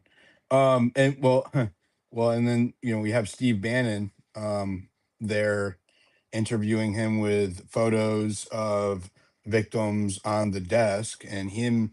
And these people, I don't know how they even still have jobs or places in our society. Like it's disgusting to me that we know what they were up to, especially Bannon. And there's no accountability while the rest of the world is holding them accountable. We have another hand. Go ahead, live one. If it's relevant to, I just want to preamble this. It's got to be relevant to Juliette Bryant or our Epstein discussion. Thank you. Yeah, it is. Juliet, we've talked before. This is Ian, and we talked about a photograph that was, you thought, taken at Mar-a-Lago, and I found out yesterday, apparently it was taken at Mar-a-Lago, of Jeffrey Epstein holding a large novelty check and with two other men and a woman whose face is redacted. You're familiar with that check, aren't you? It was in the Yes, I scrapbook. am. And thanks for joining, Ian. Yep. Yeah, I've seen that photograph. What did you Yeah. find out about it? Because it's kind of strange, and he's buying a girl or something, right? That's right. So the photograph was in a scrapbook put together by Maxwell for Jeff Epstein's 50th birthday. And many well known, famous people contributed to the book. But the page that really has my attention, which I call the linchpin, is this photograph. And for people who aren't totally familiar with it, Epstein is holding a large, let's call it a prop check. It's not a reproduction of an actual check. It has Donald Trump's signature, meaning uh, supposedly, if I don't even consider it a joke, so it's hard for me to say, it's a joke. Whatever it is they're doing, it looks like intense blackmail, but Donald Trump signed it. It's not his real signature. but they put Donald Trump's name in the signature line. Jeffrey Epstein is the one who gets the money for $22,500. The man beside Epstein is Joel Pashkow, and he's a real estate guy who apparently had a membership at Mar-a-Lago. There's another man who I Is there haven't a identified. question for Juliette here? Yeah, I think we're trying to But learn what it. Ian's saying is also interesting about what what were they actually buying and why were they doing that? It was obviously some sort of sign that Well, they're trying to put out. Trump's Yeah. not in the photo, right? This is Epstein holding a prop up that has Trump's name on it. It's not a real signature. It's not a real check. It's a prop. So, We should ask the AI system about it. That I excellent system you guys have. We should ask about I can the, definitely do that. But I mean, I wanted to yeah. keep it. I'm trying to keep it about you. So, Live, do you have a question to Juliette about this? Yeah, it seems like she recognizes it, as I do, as being absolutely instrumental in understanding what is going on. And I call it the linchpin. And Juliette, do you know anything more about that? Have you thought about it a little bit? And of course, if we get the financial records released and there's a payment paid to Epstein for $22,500, it's going to look like this is actually the very So, is it your definition. position that a payment of $22,000 is significant between Epstein and Trump? Is that your position? Is that what you're trying to say? I'm trying to say, When you had Les Wexner giving him $1 billion, you had Leon $1 Black billion paying him worth of human trafficking transactions through right, Epstein and that's JP right, Morgan's correct. So accounts. right. Yeah. Or Leon Black giving him $158 million.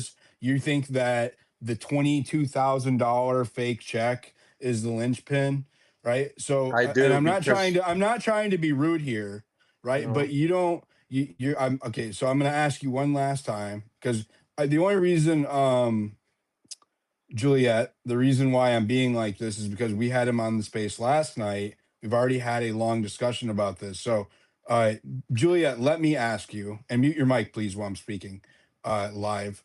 Juliette, do you know anything about a check between Trump and Epstein or any kind of blackmail or trafficking that happened between Epstein and Trump?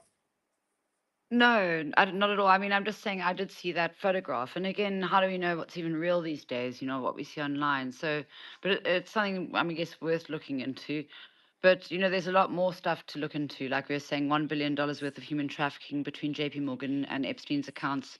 Epstein was clearly, it seems, the recipient. Who were the senders? I think that's what should be released in the files is all these transactions that were going on, because $1 billion worth of human trafficking transactions is a lot. And that's just through one bank. There was also Deutsche Bank. Now also the Bank of America apparently is involved in some sort of lawsuit. So, I mean, it's important to follow the money. But as far as like Trump, I never met Trump with Epstein. Epstein did tell me, we drove past Mar-a-Lago and he said, oh, his friend Trump owned Mar-a-Lago. But I never heard him on the phone to Trump, or, he didn't really speak about Trump much more than that. So it's quite clear that Epstein was more involved with Bill Clinton and, people like Bush and, You did see him with Bill Clinton. well, I met him with Bill Clinton in South Africa. Bill Clinton witnessed the modding casting. In Africa, I met him with Bill Clinton, but I didn't see Bill Clinton in America. But he did often say he'd been on the Bill phone to Clinton Clinton. was present when they were doing the casting for modeling with you, He correct? actually, it was 2002, so his presidency ended, I think, in 2001. But he'd basically just stopped being president, so it was good as being the president. But so that's Did he what have made it Secret seem so. Service? He was Yes. still When we drove to the university, the whole highway was shut off. Like I've never seen anything like that in my life. There were like police cars coming off every ramp. I saw at least like 50 police vehicles and motorbikes like following us on the way there. It was insane. It was more hectic than any movie I've ever seen even. So I asked Webb, okay, just to be objective. I said Epstein holding a big check from Trump. Okay. Here is what WEBB's results were, and these are live on the Yeah, YouTube. These that's are why it's live. great, this app. Yeah, thank you, Diligent. Yeah. Sorry, I'm just saying it's so cool how you've got this thing to sort of clear things up. So these are live on the YouTube channel. If anybody wants to look at the results, I'm going to quote it now. And it says, investigation results, quote, no evidence found of Epstein holding a check from Trump after searching through thousands of financial documents, including checks, bank records, transaction reports, photographic evidence from the extensive image collection, financial relationship documentation between Epstein and Trump, business transaction records from the estate deal, from the real estate different dealings. There's nothing. There's nothing about the check. So I don't. Nobody I don't. said it's an actual check. It's a prop check, and it actually one man selling a Okay, I woman. don't want to continue to argue about the check. I'm just I'm telling you not that arguing. I'm I'm saying reading. it's Okay, I'm gonna. Please don't speak over me. I am reading the results from Webb. Thank you so much. Really appreciate it. We're going to continue on now. Zintani, do you have anything you want to add or ask um, I Juliette? I'm looking through the questions, but I don't think they're relevant.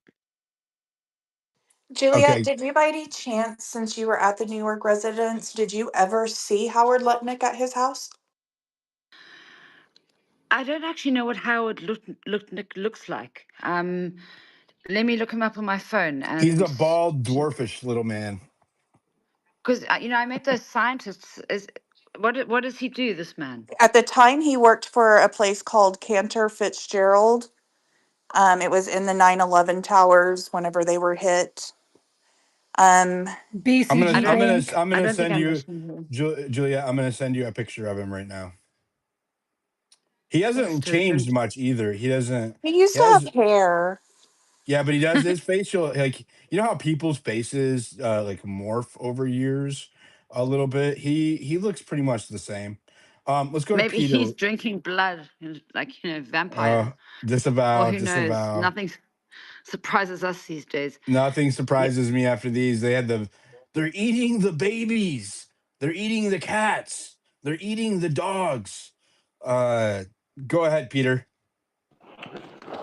Good evening. Thank you, Diligent and Noxie, and thank you so much, Juliette, for joining the space. I am so sorry that you've been having to live this. It's horrific.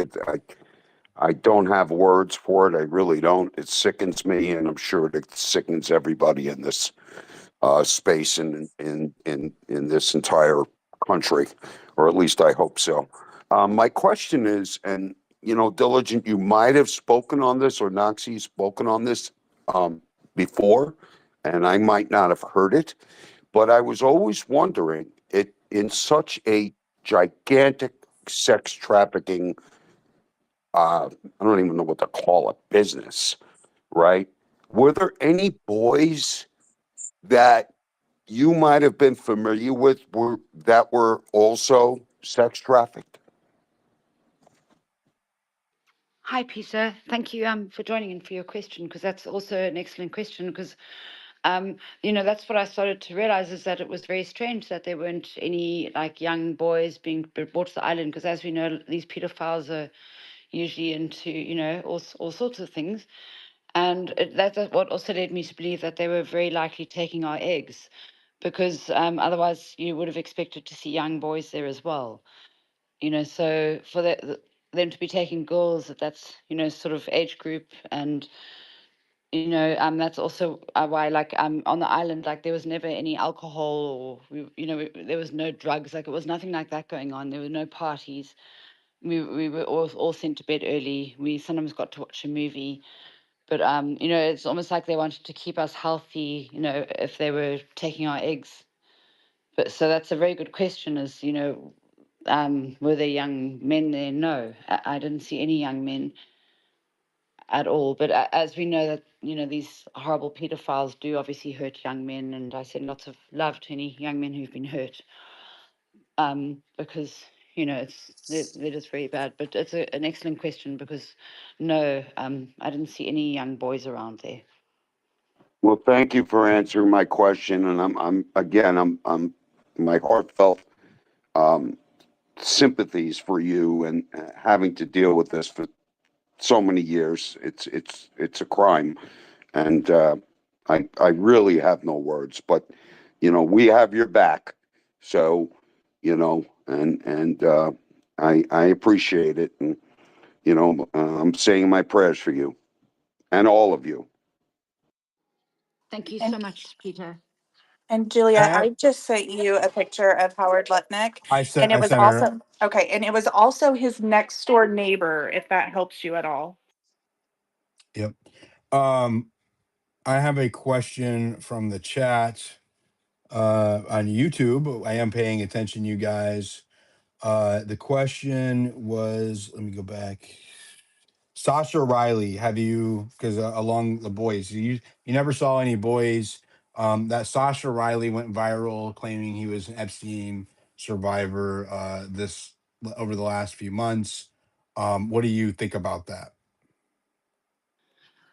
Well, from what I could see, I don't think Epstein was into boys, but again, I don't know, and I would never want to discount any victim of any horrendous activity. I didn't obviously know Epstein well enough to know his full perversion.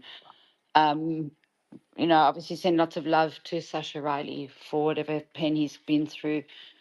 But like I was saying, I didn't see any, to my knowledge, I didn't see any young men there. But there've been things where like they've asked Epstein if he was bisexual or if he had a thing with Leslie Wexner. I wouldn't put anything past Epstein, to be honest. When someone who's a blackmailer or a master manipulator, they'll do whatever they need to get what they want. So they'll suddenly become gay or do whatever. So I wouldn't put anything past them. So But yeah, I it didn't is witness anything. mentioned. It is mentioned that the reason why Les Wexner gave Epstein complete control over his fortune is because, now again, this is in the files as a claim.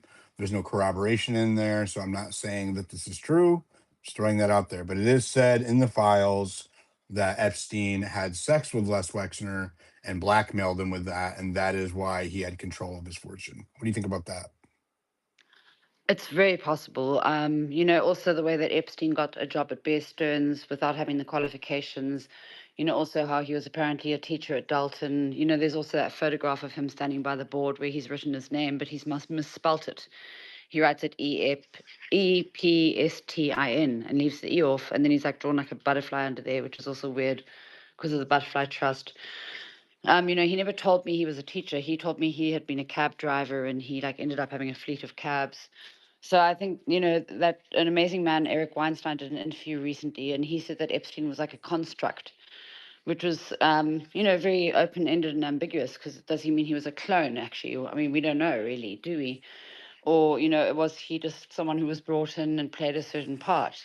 Also, as far as him working at the Dalton School and then getting a job at Bear Stearns through Ace Greenfield, I think through Ace Greenfield, what could have happened is he could have blackmailed one of the parents because there were very wealthy children who went to that school. If he'd like caught a child in a compromising position, he could have blackmailed the parents and got a job that way. I'm just that's what I've sort of thought, but with how did he get a job? Probably through blackmail. And if he caught a child in some compromising situation, and the parents would have done anything to save their child. And it's just weird how he sort of got himself up and up, on this sort of ladder of, without having the connections that a lot of these Same people with have. Ghislaine Maxwell. Yeah, you're right. And I mean, how did they even get in touch? I suppose Leslie Wexner, Robert Maxwell apparently were working with Mossad. So, Do you also where did believe? Epstein? Did you believe Epstein when he told you he was working for the CIA? Did you believe him? Yes. Oh, obviously. Yeah, yeah. I mean, well, from the position of power he was in and everything, it was quite clear that he was working with some very high up organization. Did he tell you who the girl was that he had sent to prison? No, he didn't. He didn't tell me any name. But another thing is, with Maxwell and everything, like people say, where did Epstein's fortune come from? And there are rumors where perhaps, the Maxwell fortune went missing. So maybe it was sort of transferred across. It's suspicious because where did Epstein's fortune come from? Came from Les Wexner, Well, and that's what they from say. But, these and guys are all working together. They're a whole group. So it actually came from a group, in fact, probably. The mega group. Yeah, I suppose so. There would be some group where, you know, that he was being funded because he was basically, I suppose, like a front man for some sort of organization. So the mega group is a group of prominent Jewish donors that's been around for decades, that includes some very high level, high profile individuals. And I'm not saying that they are up to anything nefarious. I will say this, though. I believe Howard Lutnick and Les Wexner are both members of this group. So I think it's very interesting that two of the key members of said group were so involved with Jeffrey Epstein, particularly Les Wexner. Um, especially when you get in, Yeah, exactly. yeah, especially when you get into the idea of him being CIA or Mossad. There's a lot of evidence that I think it was both. That was me. This is me. I know it's the Jews people want to blame just, Israel or whatever. I'm sure that their government played a role. I do like to focus. I do like to focus more on um, individual accountability. There's a lot of governments and a lot of state level actors that need to answer to Jeffrey Epstein. This case is like the linchpin. If we get accountability, true accountability for Epstein, a lot of the corruption, the deepest, darkest corruption within our government is gone. When we take those people down. Um, that's another question I have for you. Did you ever report to the authorities in the United States, the FBI? Did you ever make a police report about Epstein and what he did when he transferred you from Florida to New York, kind of without your permission? He tricked you, if I remember correctly. Absolutely not. The whole thing is that I was so shattered by the experience, and also, like myself and a lot of the other girls, developed sort of Stockholm syndrome, where we sort of believed that it was better to be on his good side. And, a lot of girls even fell in love with him, the way he was sort of like manipulated people and sort of like moved people like on a chessboard. And also coming from Africa, it's very hard for victims of any crime to report things here. I mean, there are obviously amazing police and everything, but it's hard to sort of go ahead with cases and things. And I was also just petrified. Like I thought if I reported anything, he would come for me, of course, because I thought he sort of ran the police and everything. And then also, like, he made me feel in my mind that it was my fault, and that he made me feel like I wasn't good enough for modeling, and I wasn't actually as pretty as he thought. And he like made me feel, because I smoked marijuana, and I told him that, and he made me feel like I was a junkie and I was a bad person. So he had a way of sort of manipulating people to make them feel like it was their fault, and like they were like we were lucky to even just be around him. So it was like a whole sort of like mind control thing going on. I obviously also wouldn't have reported him because I thought he ran the world, and I didn't think it would be a very wise idea. I couldn't put my family in danger like that. But again, like it was also the psychological control, and because like also in the files they released my emails where I emailed him after he'd taken me there and everything, being friendly, because I was just petrified and I just didn't know what to do. I didn't want him to think I was after him because I didn't have the ammunition to fight someone like that. I was too petrified, and I wish I'd been braver. I mean, if I'd known that all the stuff in the files about the children and all of that at that time, I definitely would have done something. But I didn't realize how bad they were, and I just thought, like he made me feel like it was my fault. He made us feel like we were just pathetic, like junkies and useless people, and that he could do what he wanted with us. So I was just way too scared to take them on. You know what I mean? And I I really do. wish I'd been stronger. Look at But the look at I got the stronger. look at how the journalists act towards victims who come forward, let alone the police. The first time that Jeffrey Epstein was reported to the FBI for trafficking minors was in 1996, and then again in 1998 with the Farmer Sisters, and a different victim or survivor that was never investigated. It was actually handed to Epstein instead. He got a copy of the FBI report and never got investigated under the Clinton administration. He got a sweetheart plea deal under the Bush administration. He was never investigated under Obama or Trump's first term until, well, they started investigating him in 2015. So I digress. And then they finally indicted him and brought him in 2019, only because Virginia Giuffre's civil court case got released by the judge, and Julie Brown went viral with the story. And so it created enough public outrage that he was arrested again and suicided while he was in jail. Zintani, I want you to speak to um, the coercion aspect of this. Do you empathize with the women who were like lied to about being, the modeling gig, and then they get them isolated and then sleep with them or get force them into massages or whatever? What do you think about Oh, that? yeah, I don't want to take any of the I've dealt with similar experiences. I mean, you run into men when they have too much power, they have a lot of power. Um, they just seem to do things like this. I mean, I worked in the music industry. Nothing. I've been through nothing like you. Nothing close. But I do when I listen to you speak. I certainly know how cruel the world can be, and I certainly know what it's like to have powerful men try to corner you and try to. I mean, I feel that I've been mostly lucky in my life, but there have been times where I've been tricked into situations and just barely got out.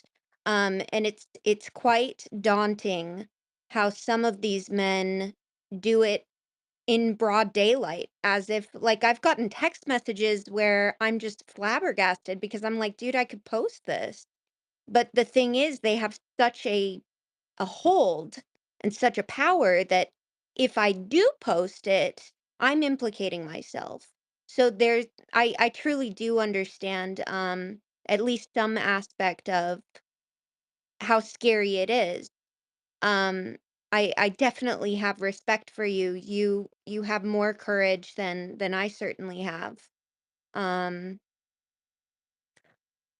I don't want to take away from anything No, that. thank you, honey. Everything you're saying is amazing, and I mean, you're so beautiful. I can just imagine how, you'll get people harassing you, and like men and whoever. It's just it's horrible what a lot of people have to go through, women and men, of just like you're saying, when someone's abusive, and you're saying, one thinks, well, I could just post this online, like that email I got today from that other apparent survivor. I would like to post it online, but then she would just love the opportunity to try and sue me, because she's already told me that, oh, she wants to try and sue me and take all my money. So, it's like, it's horrible. It's like hard to actually protect oneself against some people like this.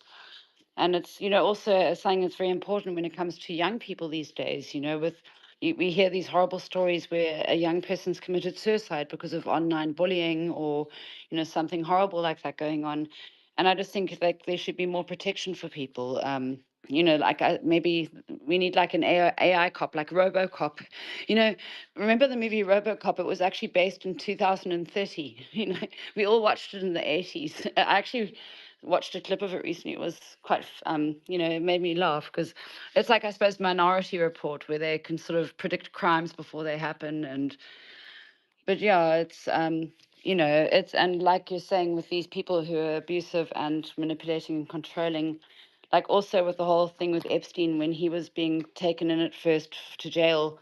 um it was because they said it was with 14-year-old girls, and I hadn't seen any 14-year-old girls around. So like he made other people around him think that people were lying about him, the media was lying. And and because I was 20, obviously I felt like, well, I wasn't exactly underage, but obviously I was kidnapped and stuff, because it doesn't matter what age you are when you're taken away like that. And you there's know no um statute of limitations on coercion when it comes to trafficking, well, which do you is know what yeah. anytime you isolate a woman, that is coercion, and there's no statute of limitations on that kind of trafficking. I'm sorry, go ahead, Juliet. Because I wanted to go ahead with the lawsuit against them, but then the boys' lawyers said that I wouldn't be able to because of the statute of limitations. And I even told them, because now I've had people recently blaming me like, oh, why did I just drop the lawsuit and I'm complicit with them? But that's bullshit, because they told me I can't go ahead with the lawsuit. I told them that I don't care about the financial outcome. I want to get these people on the stand, and I want to get justice. But they told me that I couldn't go ahead with my lawsuit. But then very soon after, so then that's when I had to go ahead with the compensation fund. But then very soon after that, the statute of limitations was dropped. So in fact, it's very frustrating because I actually could have gone ahead with it, because the main witnesses on my list were like Bill Clinton, Maxwell, Michael Bay, Richardson, etc. But coming from Africa, I'd never been involved in any lawsuit before. I didn't have any legal background, of course, and I just obviously trusted what I was being told. But it's just very sad that a lot of stuff's not coming out. And also, like, I don't know if I mentioned earlier, they were trying to get me to sign a clause, not these lawyers, it's someone else, saying I'm not allowed to post online or do any interviews without a lawyer's consent. Like, I wouldn't be able to speak now with you guys Who was unless trying a to get you to lawyer do said I that? can. Who was telling you that? It was for the contract to sue the FBI, the lawsuit to sue the FBI. They had a clause saying I can't post online without lawyer's consent. But I got them to remove the clause in my contract. But, for any other girls that have signed it, and I don't think that's right, because, I think everyone should be able to speak freely. And I don't think the narrative should be controlled by anyone. So, I think, and also there's also a mental health program, where the US Virgin Islands has given $10 million, for the victims. But, I'm not even going, I might have mentioned this already, but anyway, I'll mention it again if I did. I won't go ahead with it because they say a psychiatrist has to administer the program, and I'm not getting put on pills. So I think perhaps a lot of the survivors who are very traumatized have maybe been put on pills, which we know, pills are only for very essential times. Like, it's not something that people should be put on generally. So I just think a lot of people, and also, like, luckily, because I'm in Africa, it's easier for me to speak out. I think for victims in America, it's more frightening. Like the FBI tried to fly my child and I there, and they didn't want to interview me anymore when I couldn't go there. So it just seems like there's been a lot of manipulation, and also, like, hypnotization is a real thing. Like, apparently Trump and Obama both use the Erickson technique of hypnosis. So I always wondered if they sort of hypnotized some of these survivors, because, like, the one girl, after she was interviewed by the FBI, she went home and jumped off her balcony and tried to kill herself. And there's been a lot of weird stuff happening. Like, also, like, there were 6 brave, amazing women who testified against Maxwell. 3 of them put their names out. 3 were Jane Does. 2 of the 3 that put their names there are now dead. Carolyn Adriano and Virginia Gaffer, both found dead, both young. Both found dead in very suspicious circumstances, if you ask me. So yeah, it's just been it's been very hard to know who to trust along the way. And that's why I'm very grateful for everyone here listening, and just to have a community of people who actually care. Because, the mainstream media would never interview me. And when they did, they cut out Clinton's name. They control the narrative. And that's the thing. A lot of victims have named names, but they won't put the names there.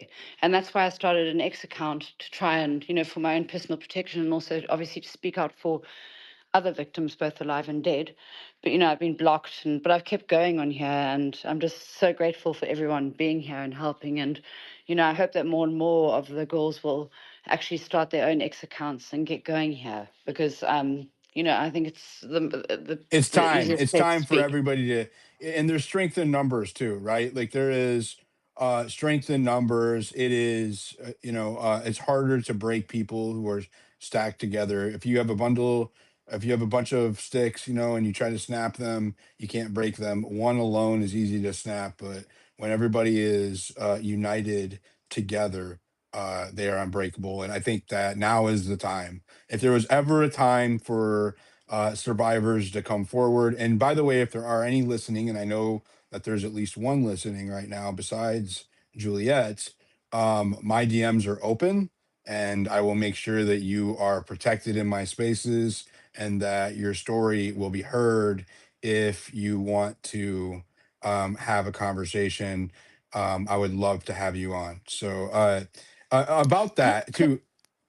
Go ahead, Zintani. Sorry, I do just want to say, in line with that, I think everyone listening here should come together if we see anything that Juliet is going through and stand beside her and give her our full support. I do just want to say, I'm trying not to cry here. I am in awe of you. I don't think people quite understand how much strength it takes to speak out the way that you have. I cannot imagine the anxiety. I can't imagine the trauma on top of the anxiety, the fear. Um, and I just think you're a remarkable woman. And if there's anything that we can do to give you our support, I think Diligent's absolutely right. We should all band together around you. Oh, thank you, Santani. You make me cry also. Just thank you so much for caring and being there. And, you know, the more of us that stand together, the better. Like Diligent was saying, there's great strength in numbers. And just really thank you again so much for everything. And I love you all very much. And I love you, and I'll be friends with you forever. Thank you, Santani. We're gonna. So we have. I told her we'd go 2 to 3 hours. I think I'm gonna cut it. We'll let her go here in the next 12 minutes. That's 2.5 hours, if that's okay. Juliet, and let you get some sleep. She's over in Africa. It is incredibly late there. It's like 2 or 3 in the morning. Thanks, Diligent. I can go a little Yes. longer if anyone needs, for questions, because I've actually been living on American time, and I'm drinking a bit of Red Bull. So I'm all good, and we it's we expect weekend, right? everybody to use our measurements, our weights, our time. The old imperial system never fails. We'll go through the rest of the No. hands. We'll let you guys ask her your questions, and then we'll let her go after that. And then I have a subscriber space scheduled after this. It's up in the jumbotron. Let me say this: you can support Juliet's community. It's pinned to her profile. There's a link for it also up in the jumbotron. Support or check out Ian Carroll's web, WEBB. I believe it's app/web or @web/IO or something like that. I don't know. I'll post it later. That is amazing. It's up on the screen though. If you want to look on, there it is. It's @theweb.io. That's it. app.theweb.io. And this thing is amazing. And I'm going to send it to you after the space so you can check it out, Juliet, and you can send it to the other survivor. I really want to hope you guys can use this to find out some things about your cases. All right, let's go to Santino. Go ahead, and then we'll go to Independent. Thank you so much, Jonathan, for having me up here and everybody else. I'm Juliet. I'm sitting here listening to, when you listen to people speak, you start to think back in your own lives and the things that happened to you as a child, growing up as a teenager, the choices you made. And it is really hard. I'm listening to her and I'm feeling all these emotions, so I can actually understand what Zintani was saying. You always have that choice, right? And I remember that choice that I had when I was at that airport, standing there, and I had that decision to step on that plane, and something kept telling me, "No, don't do it, don't do it." And I turned around and walked away. Not a lot of people made that decision. Um, when you entered that plane, you knew that when you were lifting off, that security blanket, that comfort zone was gone, and you knew that there's no going back. You felt the energy in the air and the plane change, and the it just all changed. How did you feel at that time? There is something to say about, when we talk about Nevada, Las Vegas, it's the new Hollywood. As California is crumbling, they're moving Hollywood over there. So it's not I'm not surprised at all. And when we talk about Manhattan, the city that never sleeps, you're absolutely correct. Most of the heinous crimes happen in the middle of the night. So when they were transferring those things, what came to my mind was those files, whatever, in the packages were snub movies. That's how deep this kind of goes, I believe. That phone call when you're speaking of Butler, I believe it was a Butler saying, "No, you have to come here." And this was in the early 90s. But why can't you come over here? I can meet you first, and then I can feel comfortable. No, you have to come here. I don't know what my future would have entailed if I made that choice to get on the plane. When you were sitting there, how did you feel? I know that that those narcissists, those sociopaths, the groomers, make them believe what you want them to want you to be. You took one step back because the energy changed, and then he was making you feel that it's okay, you're safe. Did you find confusion when you landed? Did you feel like you were lost when you left? What made you keep going back? Those are the questions. Diligence, I'm so sorry. It's just so much, and I had it all in my head. It's so hard to talk about and listen. Thanks, Santino. It's I'm ve- sorry it's that you've very. also been gone through pain and obviously been also taken advantage of, like many of us have, in this world. And the question you're asking is really good. It's yeah, I got very confused and I just sort of freaked out, and it almost made me create like a sort of dissociative identity because I had to create another side of myself to cope with it. And then also when I came back, I never told my family. I never told anyone. I didn't even tell my best friends what had happened. I only told one ex-boyfriend that I had. He's the only person I ever told, and like and only when Epstein died did I actually tell my family and friends and other people about what had happened. And everyone was just shocked. It was just because I'd just never spoken about it, because it's like it was like such a horrible thing that happened, and I just sort of compartmentalized it because I couldn't handle it. So well done on not getting on the plane when you had some sort of situation like that, because I've also had other people coming after me after this, like even Saif Gaddafi tried to fly me to London or Libya. I met him in Africa. He was actually assassinated recently, the Gaddafi's son. But I didn't get on the plane. I didn't go. I've had other predators try to offer me, to take me here or there, and one learns, thank God. And the thing is to, unfortunately, when people are in positions of power and they seem trustworthy, one imagines one's going to be safe. But luckily, in this day and age, we're more enlightened to the fact that some of the richest people on earth are some of the most dangerous. And I'm just so sorry that you've been through situations where you've also been put at risk. And well done on keeping safe, because that's the most important thing. And we live and we learn, right? That's the most important thing. We learn through our mistakes. Thank you so much for answering that. I really appreciate it. And I appreciate you that you have the strength and the courage to go into spaces and your voice being heard. One thing you did echo was very, very crucial and very important that everybody has to understand. There are many, many men, male survivors out there, that their masculinity has been torn apart. That they had that choice that they wanted to succeed.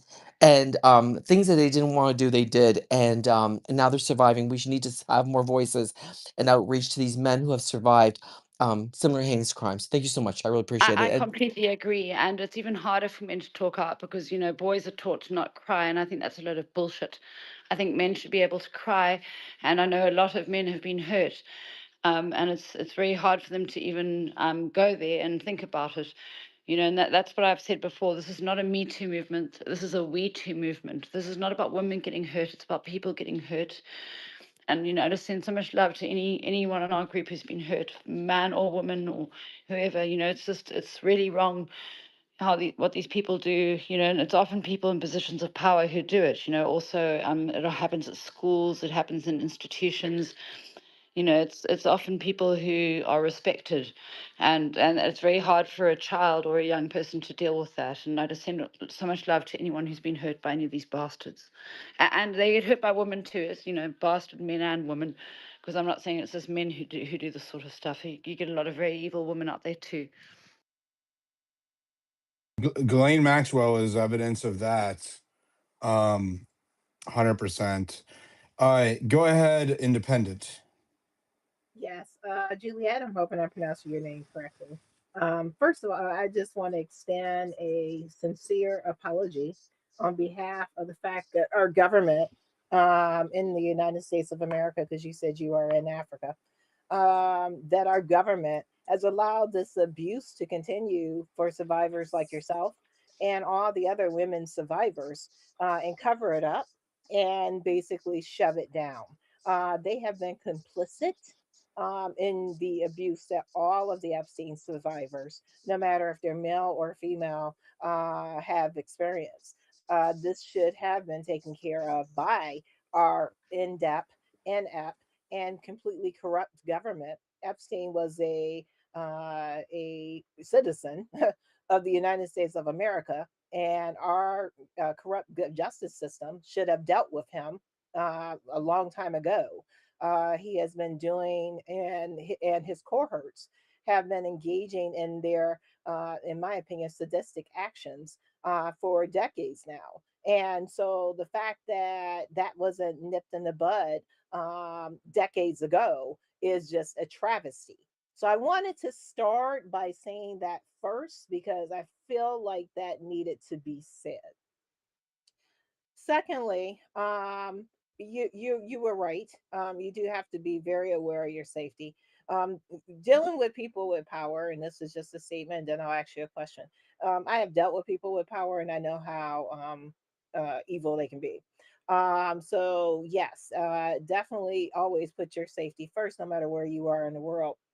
I guess my question to you is just generally, like, how are you doing? How do you know how are you getting through just life, knowing that some of these people who have committed these crimes against you and other survivors, especially in the United States of America, have not been charged, convicted, or even basically held up to account? And thank you. Thank you so much, Independent.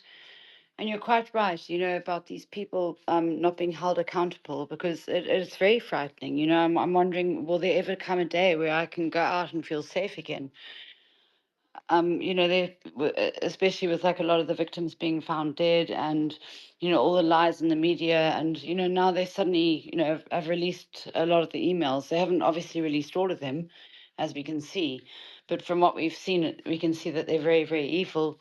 So, thank you for asking how I am. It's so kind because it's been very, very hard. Every day I'm getting stronger. I'm a single mum and my little boy really brings me a lot of light every day. Thank goodness for him because he really makes me realize that the world's not so bad. And also people like you and everyone here also make me realize the world's not so bad. I do feel like a huge amount of vindication now that the files are being released because, I've been saying a lot of these things for a while, and a lot of people thought I was crazy, or you know, um, they basically haven't wanted me speaking out. So I just feel a lot more safe and protected now that a lot more information is coming out, and having amazing people like you and everyone else here really makes me feel stronger and better. So thank you for that. And every day I'm healing, but I also understand, we've all been hit hard by this. It's been a huge shock for everyone, and I just hope that everyone in the group is feeling good. And I mean, not feeling, I know how can we feel good with all this going on, but it's going to take everyone a bit of time to digest the shock of it all. And also, together we'll find more truth because it's almost like a big puzzle, like a big, code. Like, and that's why also the thing that Diligent and Sunny, everyone's been, and Noxie been talking about with Ian Carroll's new program. It sounds excellent to sort of siphon through the files. But thank you for checking how I am. I'm getting there, and thank you for being there with me. I send you so much love. Amazing. Thank you so much, Independent. All right, let's go to Clinton. Go ahead. Hi, Juliette. I'll make it really quick. So, first of all, I just want to say you have no reason to feel guilty or responsible. You were a victim. Now, having said that, I have one quick question to ask you. We've spoken before in the past. It was a number of months ago. With all of the information that has since come out, um, I'd like to ask you the same question again. On a scale of 0 to 100%, what is the likelihood that Jeffrey Epstein, that everything that went on was orchestrated by one or more intelligence agencies? 100%. There's no ways that one man could be capable of doing all this himself. Also, if you look in the emails, he refers to the house and the plane. It's not like he's saying it's his plane or his house. It's quite clear that there was an organization working with him, and he's sort of he's taken the fall for it all. He's obviously a very evil man, but there's a huge group clearly working behind him. And from the research I've done, it led me to believe that Bill Gates might be one of the main bosses, in fact, because there are also emails between them where they were planning the pandemic, it seems, and also it happened at a very strange time. Just after Epstein apparently died, COVID suddenly came out. Like they just try to shut people up. It's so I'd say 100% that he was working with intelligence agencies, and there's a whole group behind all of this. Also, with Prince Andrew being involved, someone from the royal family. Why would he stay at Epstein's house? Someone with that amount of money would be able to stay at any hotel they wanted. Why would they Okay, go stay at someone's house? that's a great point. When you have an existing member of the royal family, one would think that one or more intelligence agencies would be monitoring his activity. Now, I have a follow up question for you. Um, would you be comfortable? Do you have a hypothesis of which intelligence agencies may have been involved with orchestrating Jeffrey Epstein's activities? Well, Epstein told me himself that he worked with the CIA, so I'd say that's pretty obvious. I used to say that I've been saying that for a long time, and a lot of people were saying, "Oh, how do I know?" Saying that that's not true. But there's a lot of stuff pointing to the fact that he was working with the CIA. And then also, like I was saying earlier, Leslie Wexner and Robert Maxwell were apparently part of Mossad in the 80s. So Mossad, CIA. I obviously don't know more about all these intelligence agencies, but it's quite clear that he was involved with some very dangerous, dodgy people. And he did tell me he worked with CIA. So I don't see why someone would just say that if it weren't true. Okay, just a quick note, and then I'll mute myself. I'm first of all, thank you for following me. I'm going to send you a note, a private message, and maybe we can arrange some time where I could sit down and maybe interview you electronically, and I could help, bring more exposure to your story. Thank you so much, Clinton. Definitely send me a DM, and just thank you again for being here. It'd be great to keep in touch, and let's all find more truth together. Thanks, Clinton. All right, let's go to Coyote. Go ahead. Oh, and that Diligent. person, Sorry.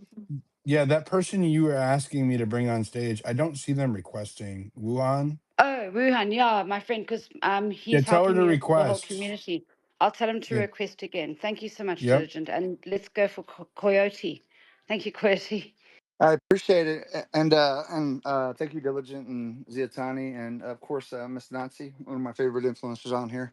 I would say that you sound like a very, very tough woman, and there's a lot of people that are there. It takes a little more to get up here. And I heard it, Diligent. He, extended his hand out there, and I just wanted to kind of urge, some of the people listening.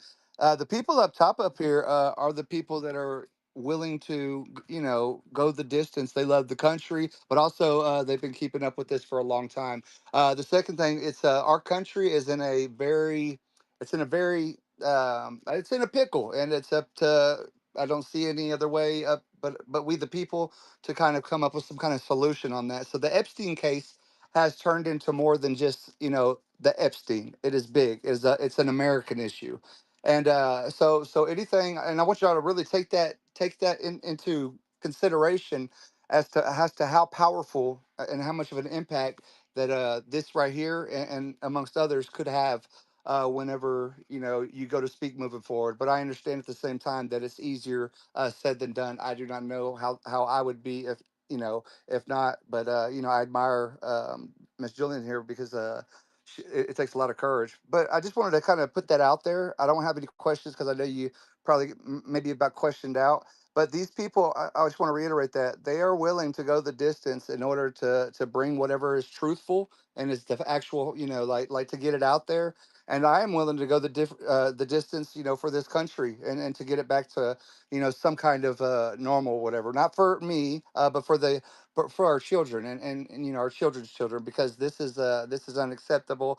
I apologize on behalf of my government. This is a terrible, terrible. It's just it's unheard of. I can't even say any more on that. But I wanted to thank you and thank everybody down there listening as well, because this is what America's about. Thank you so much, Coyote. And yeah, it's all been very, very upsetting for everyone, you know, realizing that people in positions of power are so evil, you know, and I just send you so much love, and don't ever take any blame for your government. It's not your fault, you know. In many, almost all countries, a lot of people in government, you get a lot of greedy people who aren't necessarily out for helping people. So, you know, that's what we're doing here. We're going to change the world. We're going to make it a better place where you get good people in positions of power who care about the people. And you're a great example of that, someone who actually cares about people. So thank you so much. 100%. 100%. Thank you so much. Destiny, do you have a question for Juliette? Uh, Just a moment, Wuhan. Destiny. yeah, no worries. No? Okay, Destiny sometimes doesn't speak. All right, Wuhan, go ahead. Welcome to the stage. Yeah, thank you for having me. You have a following. Thanks for bringing more eyes to Juliet's story.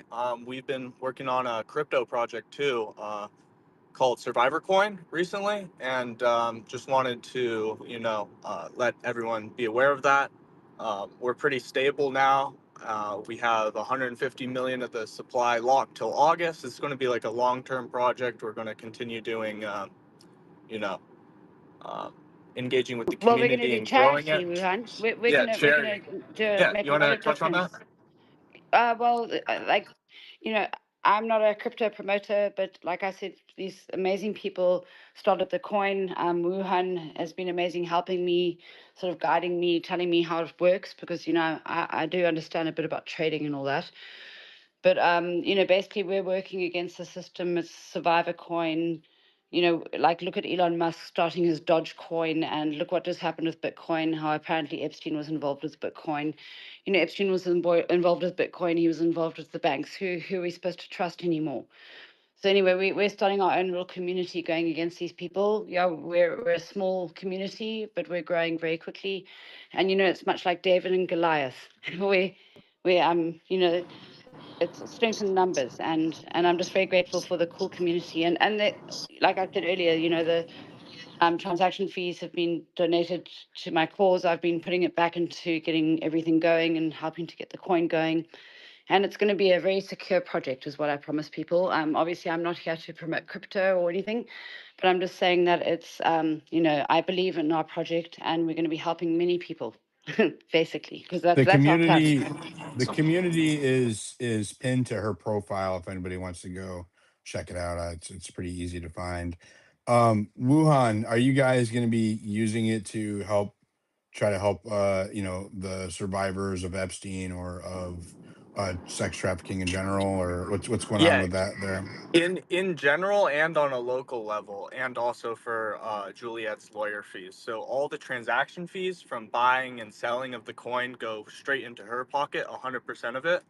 And I think Juliet could touch on more of how it's going to be used for other survivors. We've been trying to onboard them, but like she said, a lot of them have signed NDAs, so they're not able to like disclose as much as she is. Yeah, we've been trying to get others on board, but I haven't had any one that's really Yeah, I'm sure I think they're a lot of you girls also don't understand like the crypto, and it's you know, but we're trying to get more and more girls on board, because you know, initially we were going to start a lawsuit from France, because I've had these French investigators that were helping for the past few years, but then recently these French investigators have become a bit weird, and I don't know whether to go ahead with the lawsuit anymore, because I don't know who to did they trust. ever And provide you with any of the evidence that they collected? the French, no, no, because I also saw an article today that they've gathered. I just feel like these people who are trying to get me to go ahead with this lawsuit are actually not very good people, because also the whole point of the lawsuit was to release more files, which have already been released. But obviously, you know, if I can start any lawsuits anywhere that will help, I want to go ahead with it. It's just been very scary, like working out who to trust, because you know, as we know, there's a lot of weird stuff going on with all of this. But yeah, like you were saying, the French apparently have been sitting on the evidence for years, right? Oh yeah, I believe Jean-Luc Brunel passed away. He died under In prison, uh, like Epstein. the Isn't that same weird? circumstances. Yeah, The yeah, same both of them. Isn't that circumstances. peculiar? Yeah. The Sorry. same year, the same circumstances, the same summer, even actually. He died in a French prison, quote unquote, noosed himself, um, the same way that Epstein did. Yeah, yeah. Oh, How same camera suspicious. malfunctions, by the way. Same guard failures happened with Brunel. So yeah, it's just crazy. It's such an obvious cover up and such an obvious criminal enterprise operating within the governments, not just one government, but multinational, right? This is an international It's such a organized load of crime. bullshit. It is How dare bullshit. they lie to people like this? And even with like Virginia Gifford's death, like, she was hit by a bus while she was in a car apparently, and then, she was crying for help from, on her Instagram, like crying out for help. And then the next thing is she's found dead. It's like, and because someone told It me that just Omid was happens to be waiting. right before the Epstein files hit. Exactly. We were waiting for the files. We weren't waiting for Yep. the main victim to be found dead. And I used to speak to her a lot, like on video chats and stuff. And then suddenly she went quiet, and she said that I could only contact her through her husband's email address. And then slowly but surely, like eventually she just stopped replying to me. And, it's been horrible. And then also apparently she went through, domestic violence and abuse. And yeah, there's just been like too much horrible stuff happening with everything. And I just hope that these bastards are all caught one by one. And that's another thing is like Virginia had the lawsuit against Prince Andrew and was awarded £12 million. If more victims were sexually abused by these men, you would expect to see more lawsuits, right? But Yeah. there are none. And the whole reason they opened up the case of sex trafficking is because Virginia Gifford and Sarah Ransom were both made to have sex with Alan Dershowitz, apparently. But Virginia Gifford retracted her statement against him. That's the only reason they opened it up as sex trafficking to other men, by Because the way. she was intimidated. Yeah, but it's just all very peculiar because you would expect more cases from girls against other men in power. And like I said, I saw 60 girls at least there, but I didn't see any girls being trafficked to other men. So from what I saw, what they have been saying in the media, but apparently what lawyers have told me is that there was sex trafficking going on, but it was a small scale of the operation because, as we know, these criminals have many branches to their organizations. So they would have had the sex trafficking, then they also would have had the eggs and the cloning, perhaps, and whatever else they were doing, Yeah, it's and crazy how. Bitcoin, Epstein And running Bitcoin, Bitcoin. Yeah, artificial Epstein. Okay, if you guys didn't know, he was into genetics, eugenics, physics, AI, okay, cryptocurrency, Bitcoin, academia, foreign politics, defense contracting, cybersecurity, intelligence, homeland security, software, cybersecurity, Homelandy, now known as Carbine 911. He was the founders Reporty. of Reporty. Yep, Homeland Reporty is called. Um, the list goes on and on and on that this thing he guy had was his in. finger in every pie, as they'd say. Yeah, the devil's hands are busy. Go ahead, Zintani.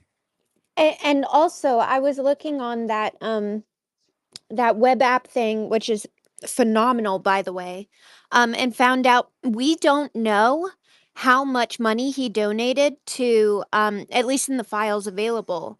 We don't know how involved he was with these schools and these studies and this research because he had it filed through the Virgin Islands. So he never had to report to New York, how much money was being funneled into these research programs, but he was heavily involved in funding them.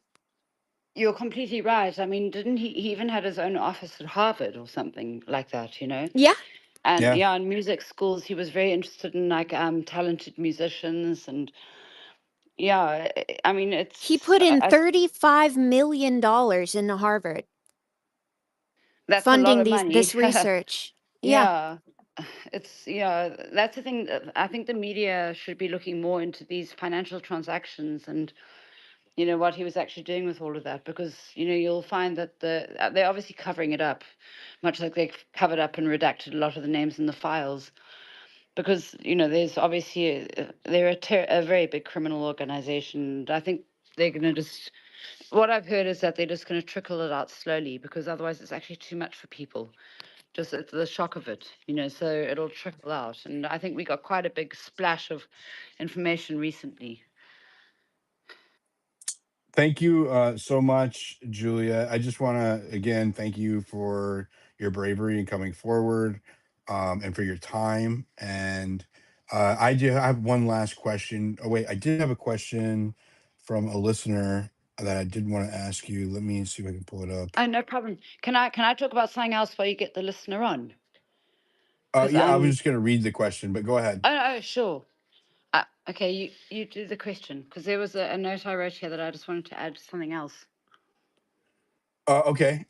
This is from Mags Fire Breathing Dragon, and it says this massively important question for Juliette.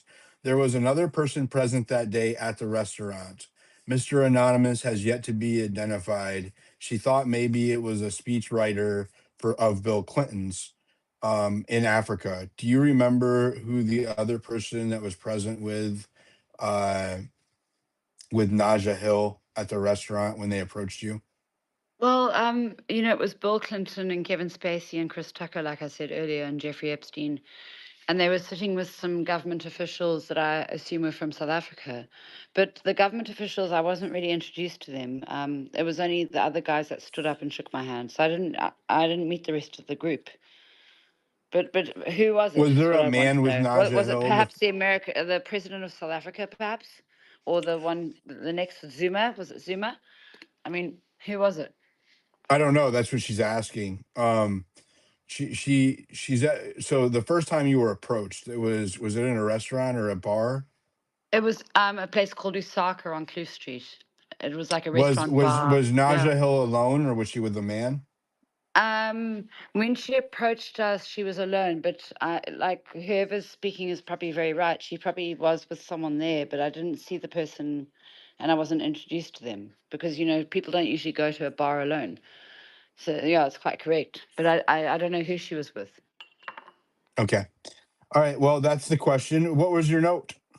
Oh, yeah, what I wanted to mention is with the underground tunnels and all of that, with the research I've done, you realize also in New York, Bill Cosby, who was put up, also imprisoned, is he still in jail? Anyway, he lived opposite Epstein in New York, and Woody Allen lived nearby there. And then also, they found those tunnels recently. They were like Jewish rabbi tunnels in New York. Apparently, that is also very nearby Epstein's property. That mansion. So it leads one to believe that perhaps there was even something underground in New York. That's I, what I really I think wanted I to think that would mention. be a good question to ask Webb. Let's see. Yeah, let's Are ask. there? Yeah, let's do Because that right with now. and also New Mexico, his ranch was in between Dulce and Roswell base, and they're both well known to have underground bases. So it seems very likely that there was something underground in these places, and with like we're saying the submarine and everything. But yeah, let's ask Webb about with New I'm York running it right because I now. saw recently. I saw recently that the tunnels that they found recently. It was like just like a stone's throw from Epstein's apartment, very nearby. I mean, not apartment, the New mansion. York?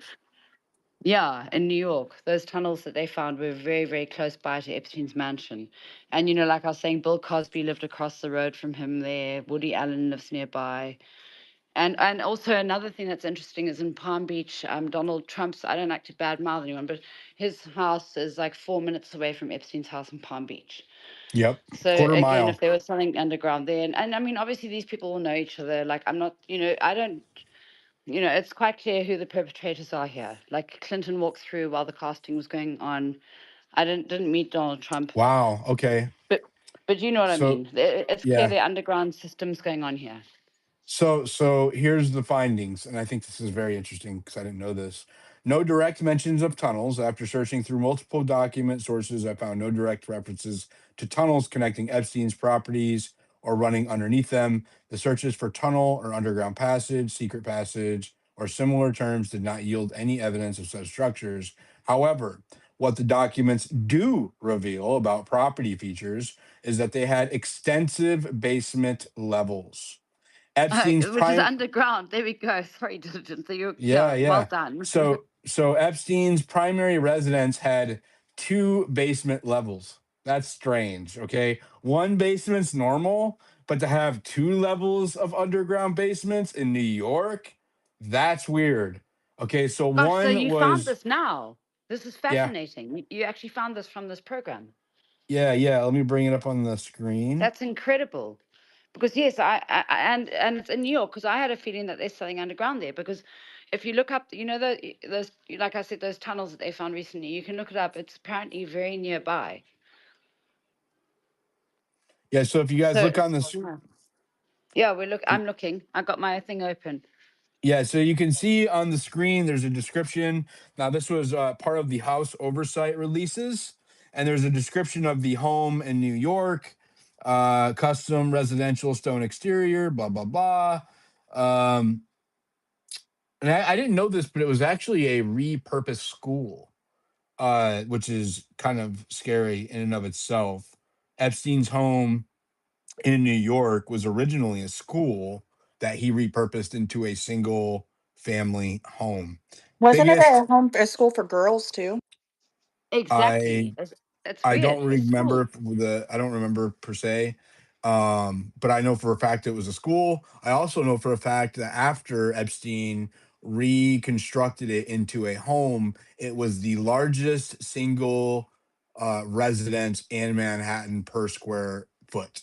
Much So like the and New Mexico Ranch, also the biggest property in New Mexico. Yep. Sorry to cut in, but why does he own all the biggest properties in each area? And in Manhattan, that's saying something, right? That's saying something Yeah. where space is at the most premium, right? In Manhattan, if you have the largest square foot home, you are like the head boss. You know what I mean? Like you're the top dog. So the fact that he was able to pull that off is really crazy. But yeah, on the page you can see what Webb was able to find. This is a description of the residence that's in the house oversight files in the bottom corner and at the top of the page up here. You can look up this page number yourselves. That is 009422 house underscore oversight underscore 009422. And you can pull up the description of his residence where it says that there is basement one, a large kitchen pantry, washer dryer room, a one bedroom apartment with a full kitchen, bath, and staff room. And then a basement number two just says mechanical. I have no idea what's going on there. Mechanical room. Yeah, that Um, sounds very suspicious, doesn't it? I mean, yeah, it how many does. people have Every mechanical rooms? Yeah, yeah. every other room has a description of what's going on there. Let me just say this: and those bigger facilities, they don't put the furnaces and the air conditioners in the basement. They put them up on the roof because it's easier to facilitate HVAC from the top than it is the bottom. Um, and then Dodgy. this is interesting. This next finding: hidden staircases and the quote unquote the dungeon. Um, Multiple witness testimonies describe hidden architectural features in Epstein's Manhattan residence. This is the same residence with the two. These are the new Epstein files. Um, Let me zoom in here. Yeah. Here we go. Quote, room that displayed approximately 50 cameras on the premises. That's the room that you were describing. Also on the first floor was a study where many photographs were displayed. The home was dimly lit, castle-like, and decorated in ornate fashion. The floors were tan marble. The main staircase was marble with a wooden railing. In addition to the main staircase, there was a hidden staircase that led to Epstein's massage room on the second floor. In the hidden stairwell, there were many eyeballs embedded to the wall along the staircase. The I saw dimly those. lit massage room were referred to as the dungeon, quote unquote, the dungeon, had with a shower and a sauna that led to other rooms. Attorneys indicate that some of the activity that occurred in the quote unquote dungeon may have been recorded. The guest rooms were located on the third floors and the fourth floors, which is where blank stayed, the victim. The top floor was Epstein's room and had a large glass atrium above the shower. So yeah. Oh wow. I didn't read about the It's what dungeon what yet. you said is just so interesting because I was taken to that property, but I wasn't obviously allowed to venture around and check it out.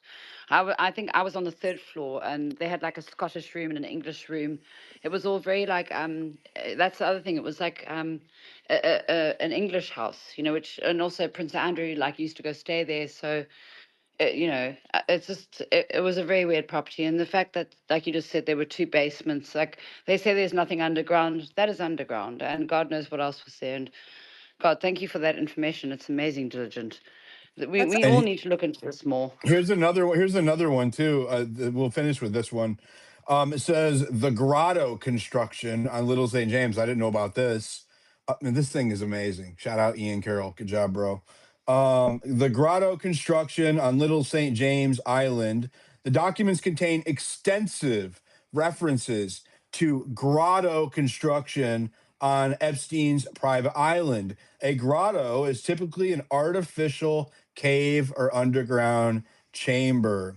Construction communications detail grotto scheduling, demo work, forming, pouring concrete, and finishing. References to grotto steps, turnaround, and grotto pavilion. One email mentions curtains, cream for the bed at the base of the grotto.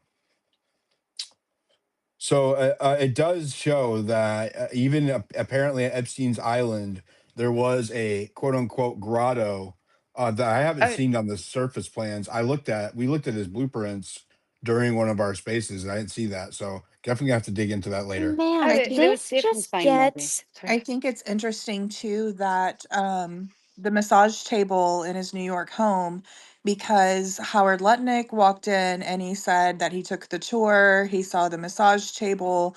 That's where he thought that this guy was a creep and he would never talk to him again. So that must have mean that he walked into the quote quote dungeon. Yep, yep. Howard Lutnick visited the quote unquote dungeon. All right, you Yeah, and I don't guys. recognize that him, because thank you for sending me the photograph. I don't because you said he was Epstein's neighbor in New York. Yep, So yep. that's why I also wanted to mention Bill Cosby and all these other people who lived nearby, and also the tunnels that they found were very nearby. And everyone must do more research into this man because he sounds dodgy. And they're all He's dodgy. incredibly, and when he's our commerce secretary, he wields enormous authority and power over the United States right now. As commerce secretary, he has a lot of power, and this man lied to us about his Yeah, relationship it's a with load of Epstein. bullshit. Yeah, and A lot of people have been lying. if he's lying to us, if he's willing to lie to us about that, then what else is he lying to us about? He's got to go. He's got to go. All right. So, you guys, make sure you're following Juliette. Make sure that you're sharing her content. Make sure that you're checking out her community pinned on her profile. Zintani, do you have something you want to add real quick? So I'm wrapping I up. yeah. I just want to say this gets stranger and stranger and stranger. And Juliet, I didn't say anything the last time you were on, but I hope you forgive me. The first time you were here, it wasn't that I did not believe your story, but I thought some aspects of it I was like, "Oh, she just must have been through so much that she's imagining things." And then we find out in these files you were telling the truth. This gets more and more and more bizarre the further on we go. It's just I think you're so strong, and I can't imagine how much you've gone through, and I just wanted to thank you for being so strong. Thank you, Tony. That's so kind of you because you're right. It's been hard speaking out and having people laughing or thinking I'm a bit mad or I was so traumatized. Obviously, I'm traumatized, but I'm most certainly not a liar. And I will always say things as they are. And, it was obviously very horrible, everything that happened. And it's been very hard for me, even dealing with it and trying to put the pieces together. And, having the files come out has been a huge vindication in the fact of that I'm not crazy and these things happened because I know that I was what happened, and I know like what I've been through since I got back from there. And I'm just so grateful that more's coming to light, and to have an amazing group of people like all of you standing up for justice and, you know, sharing truth. And also what Ian Carroll's done with this new AI thing sounds absolutely incredible. I think everyone must go and, you know, ask this thing, you know, once it's off the ground and going. I'm sure Diligent will share it, and, you know, and Noxie and Sunny, we will all share it, and people must do their own thorough research, because that's the most important thing. You know, the media has been lying to us, and, you know, it seems like the media is starting to finally tell more of the truth. Like, I did an interview with Sky News and BBC. They're going to be released shortly, which is great, because they never interviewed me before, and when the only time they did, they cut out all the important names. So it seems like a lot of people are waking up to the fact, and it's very much like a chain reaction, and also like a domino effect. You know, you catch one crook and then bam, they all go down. So I just want to thank everyone, and also I just want to add one other thing, which I think is important, is the weird things about how Epstein ordered sulfuric acid just before he was arrested. He ordered gallons of sulfuric acid, and then he And he ordered bought tons of. ambulances as well. Oh gosh, I didn't even know that part, but thank you for adding that, Dylan, because that's important. And tons of concrete and tile extractors and carpet shredders. All of this was going on before he was arrested, so it's quite clear that they were covering something up. And I think, you know, we all need to dig deeper to find out. And it's much like Alice in Wonderland falling down the rabbit hole. I think I fell down the rabbit hole a few times, but I managed to claw my way out. That's another thing we didn't touch on, is the Disney princesses and J.P. Morgan, the code word Snow White. You know, and it's just, there's a lot of, we'll do another Do you space wanna sometime do and you wanna go do into that. another space in like a week or two? Couple weeks, Sure, 2 yeah, weeks? that would be amazing, and we can you know, go over some other Because there's so topics, much because to talk about here. I mean, it's like you can't talk. There's so yeah, much to cover. You can't fit it into one. Like it would take like an eight. Like you were saying, you did the last time you did spaces, it was like 8 hours or whatever. And that's exhausting. I yeah. don't want to do that to you. Yeah, Uh, no, I did a 9 hour space recently. Someone asked me, how's that even possible? I don't know, but as someone who we has started done talking about 9 hour God and spaces, religion. You know, it went really. We were talking about all things. So I think, yeah, you're right. It's best to keep things on point. And also, if we do one in a week or so, I mean, I'm sure a lot more would have come up by then. Other yes, things that we can touch on and go through, and everyone can yeah. also do their own research in the meantime, and then, you know, I you told know, we have Ian that I amazing would speakers. do. I told Ian that I would do a web launch party with him, or a onboarding session. So maybe we can kind of like teach you, walk you through it next week if he still wants to. I know he wants to do that. And that'll kind of like boost the visibility too of both his app and the space. I think that'd be a great collaboration. So That I will. that would be so cool, because I haven't been to a Yep. party in a long time. So if it's a cool online party with all of you guys, I'm in. All right, let's go. Let's do it. Thank you so much, Juliette. We love you. Thank you for your courage and the other survivors. Again, follow her, check out our community, turn notifications on, subscribe to her. I'm subscribed to Juliette. As soon as I found out she had a subscription, I immediately subscribed.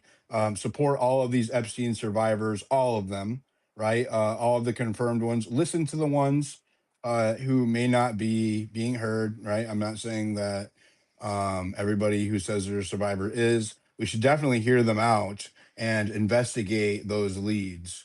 Definitely, 100%. But also realize that there's people weaponizing this to try to diminish the stories of real survivors as well. So it is a fine line. And men survivors, like Santino was talking about, that is a thing. Lots of kids being abused of all shapes and sizes. So there It's is, if you want terrible. to, it's You know, I'm horrible. sorry. It just hurts me so badly that children get hurt, and that's why we all stand here today. And sorry, Diligent. I just can't bear the thought of any children getting hurt, and just thank you, like everyone, for being here, and let's make the world a better place, right? That's right. And that's why I got political. When politics started to affect my child, I went from never being political since I was like 18 to being full fledged political to defend my child. And that hasn't changed. I'm not going to accept anyone harming children while I'm alive. It doesn't matter if they are a Democrat. It doesn't matter if they are a Republican. Anybody who allows that or looks the other way is complicit in the harming of those children. And we are not going to let it stand. We're not going to let that stand. So we're going to use this momentum that we have right now and affect some change. So God bless every one of you. If you want to support what I'm doing, turn all notifications on for Diligent Denizen in the top left corner, on the bell icon on my profile. If you want to support what I'm doing, because all of this costs money, there is a pink subscribe button that on my X profile, and I do subscriber only spaces with my subscribers. After these spaces, I have one scheduled. The link is up top in the Jumbotron. If you're over on YouTube, help us get this message out on YouTube. We're trying to grow our presence there. So just in case of censorship or whatever, a lot of people aren't on X. Share out Juliette's live stream, this stream right now. The link for that's up also on my profile in the Jumbotron. Share those with your normie friends, the people you work with, your family, your older adult kids. Share the link to YouTube and spread it around that way. That way people can hear firsthand from an Epstein survivor, because there's not a lot of survivors who will sit down with us and answer questions from the public for 3 hours. This is a very unique perspective and one that you can only find here with us on X Spaces. And yeah, I will see you guys in the after space. Follow my co-hosts Noxie and Zintani up here, stage left, stage right. Make sure you're following them. Destiny, Coyote, everybody, Santino, everybody up here is a Spaces host. So turn on notifications for the speakers up here. Have a blessed every night, everybody, and we'll see you again tomorrow. Have a good night. Love you guys. Bye. Love you back. Thank you so much for joining us. Thank you so much for having me, and we'll all speak again soon.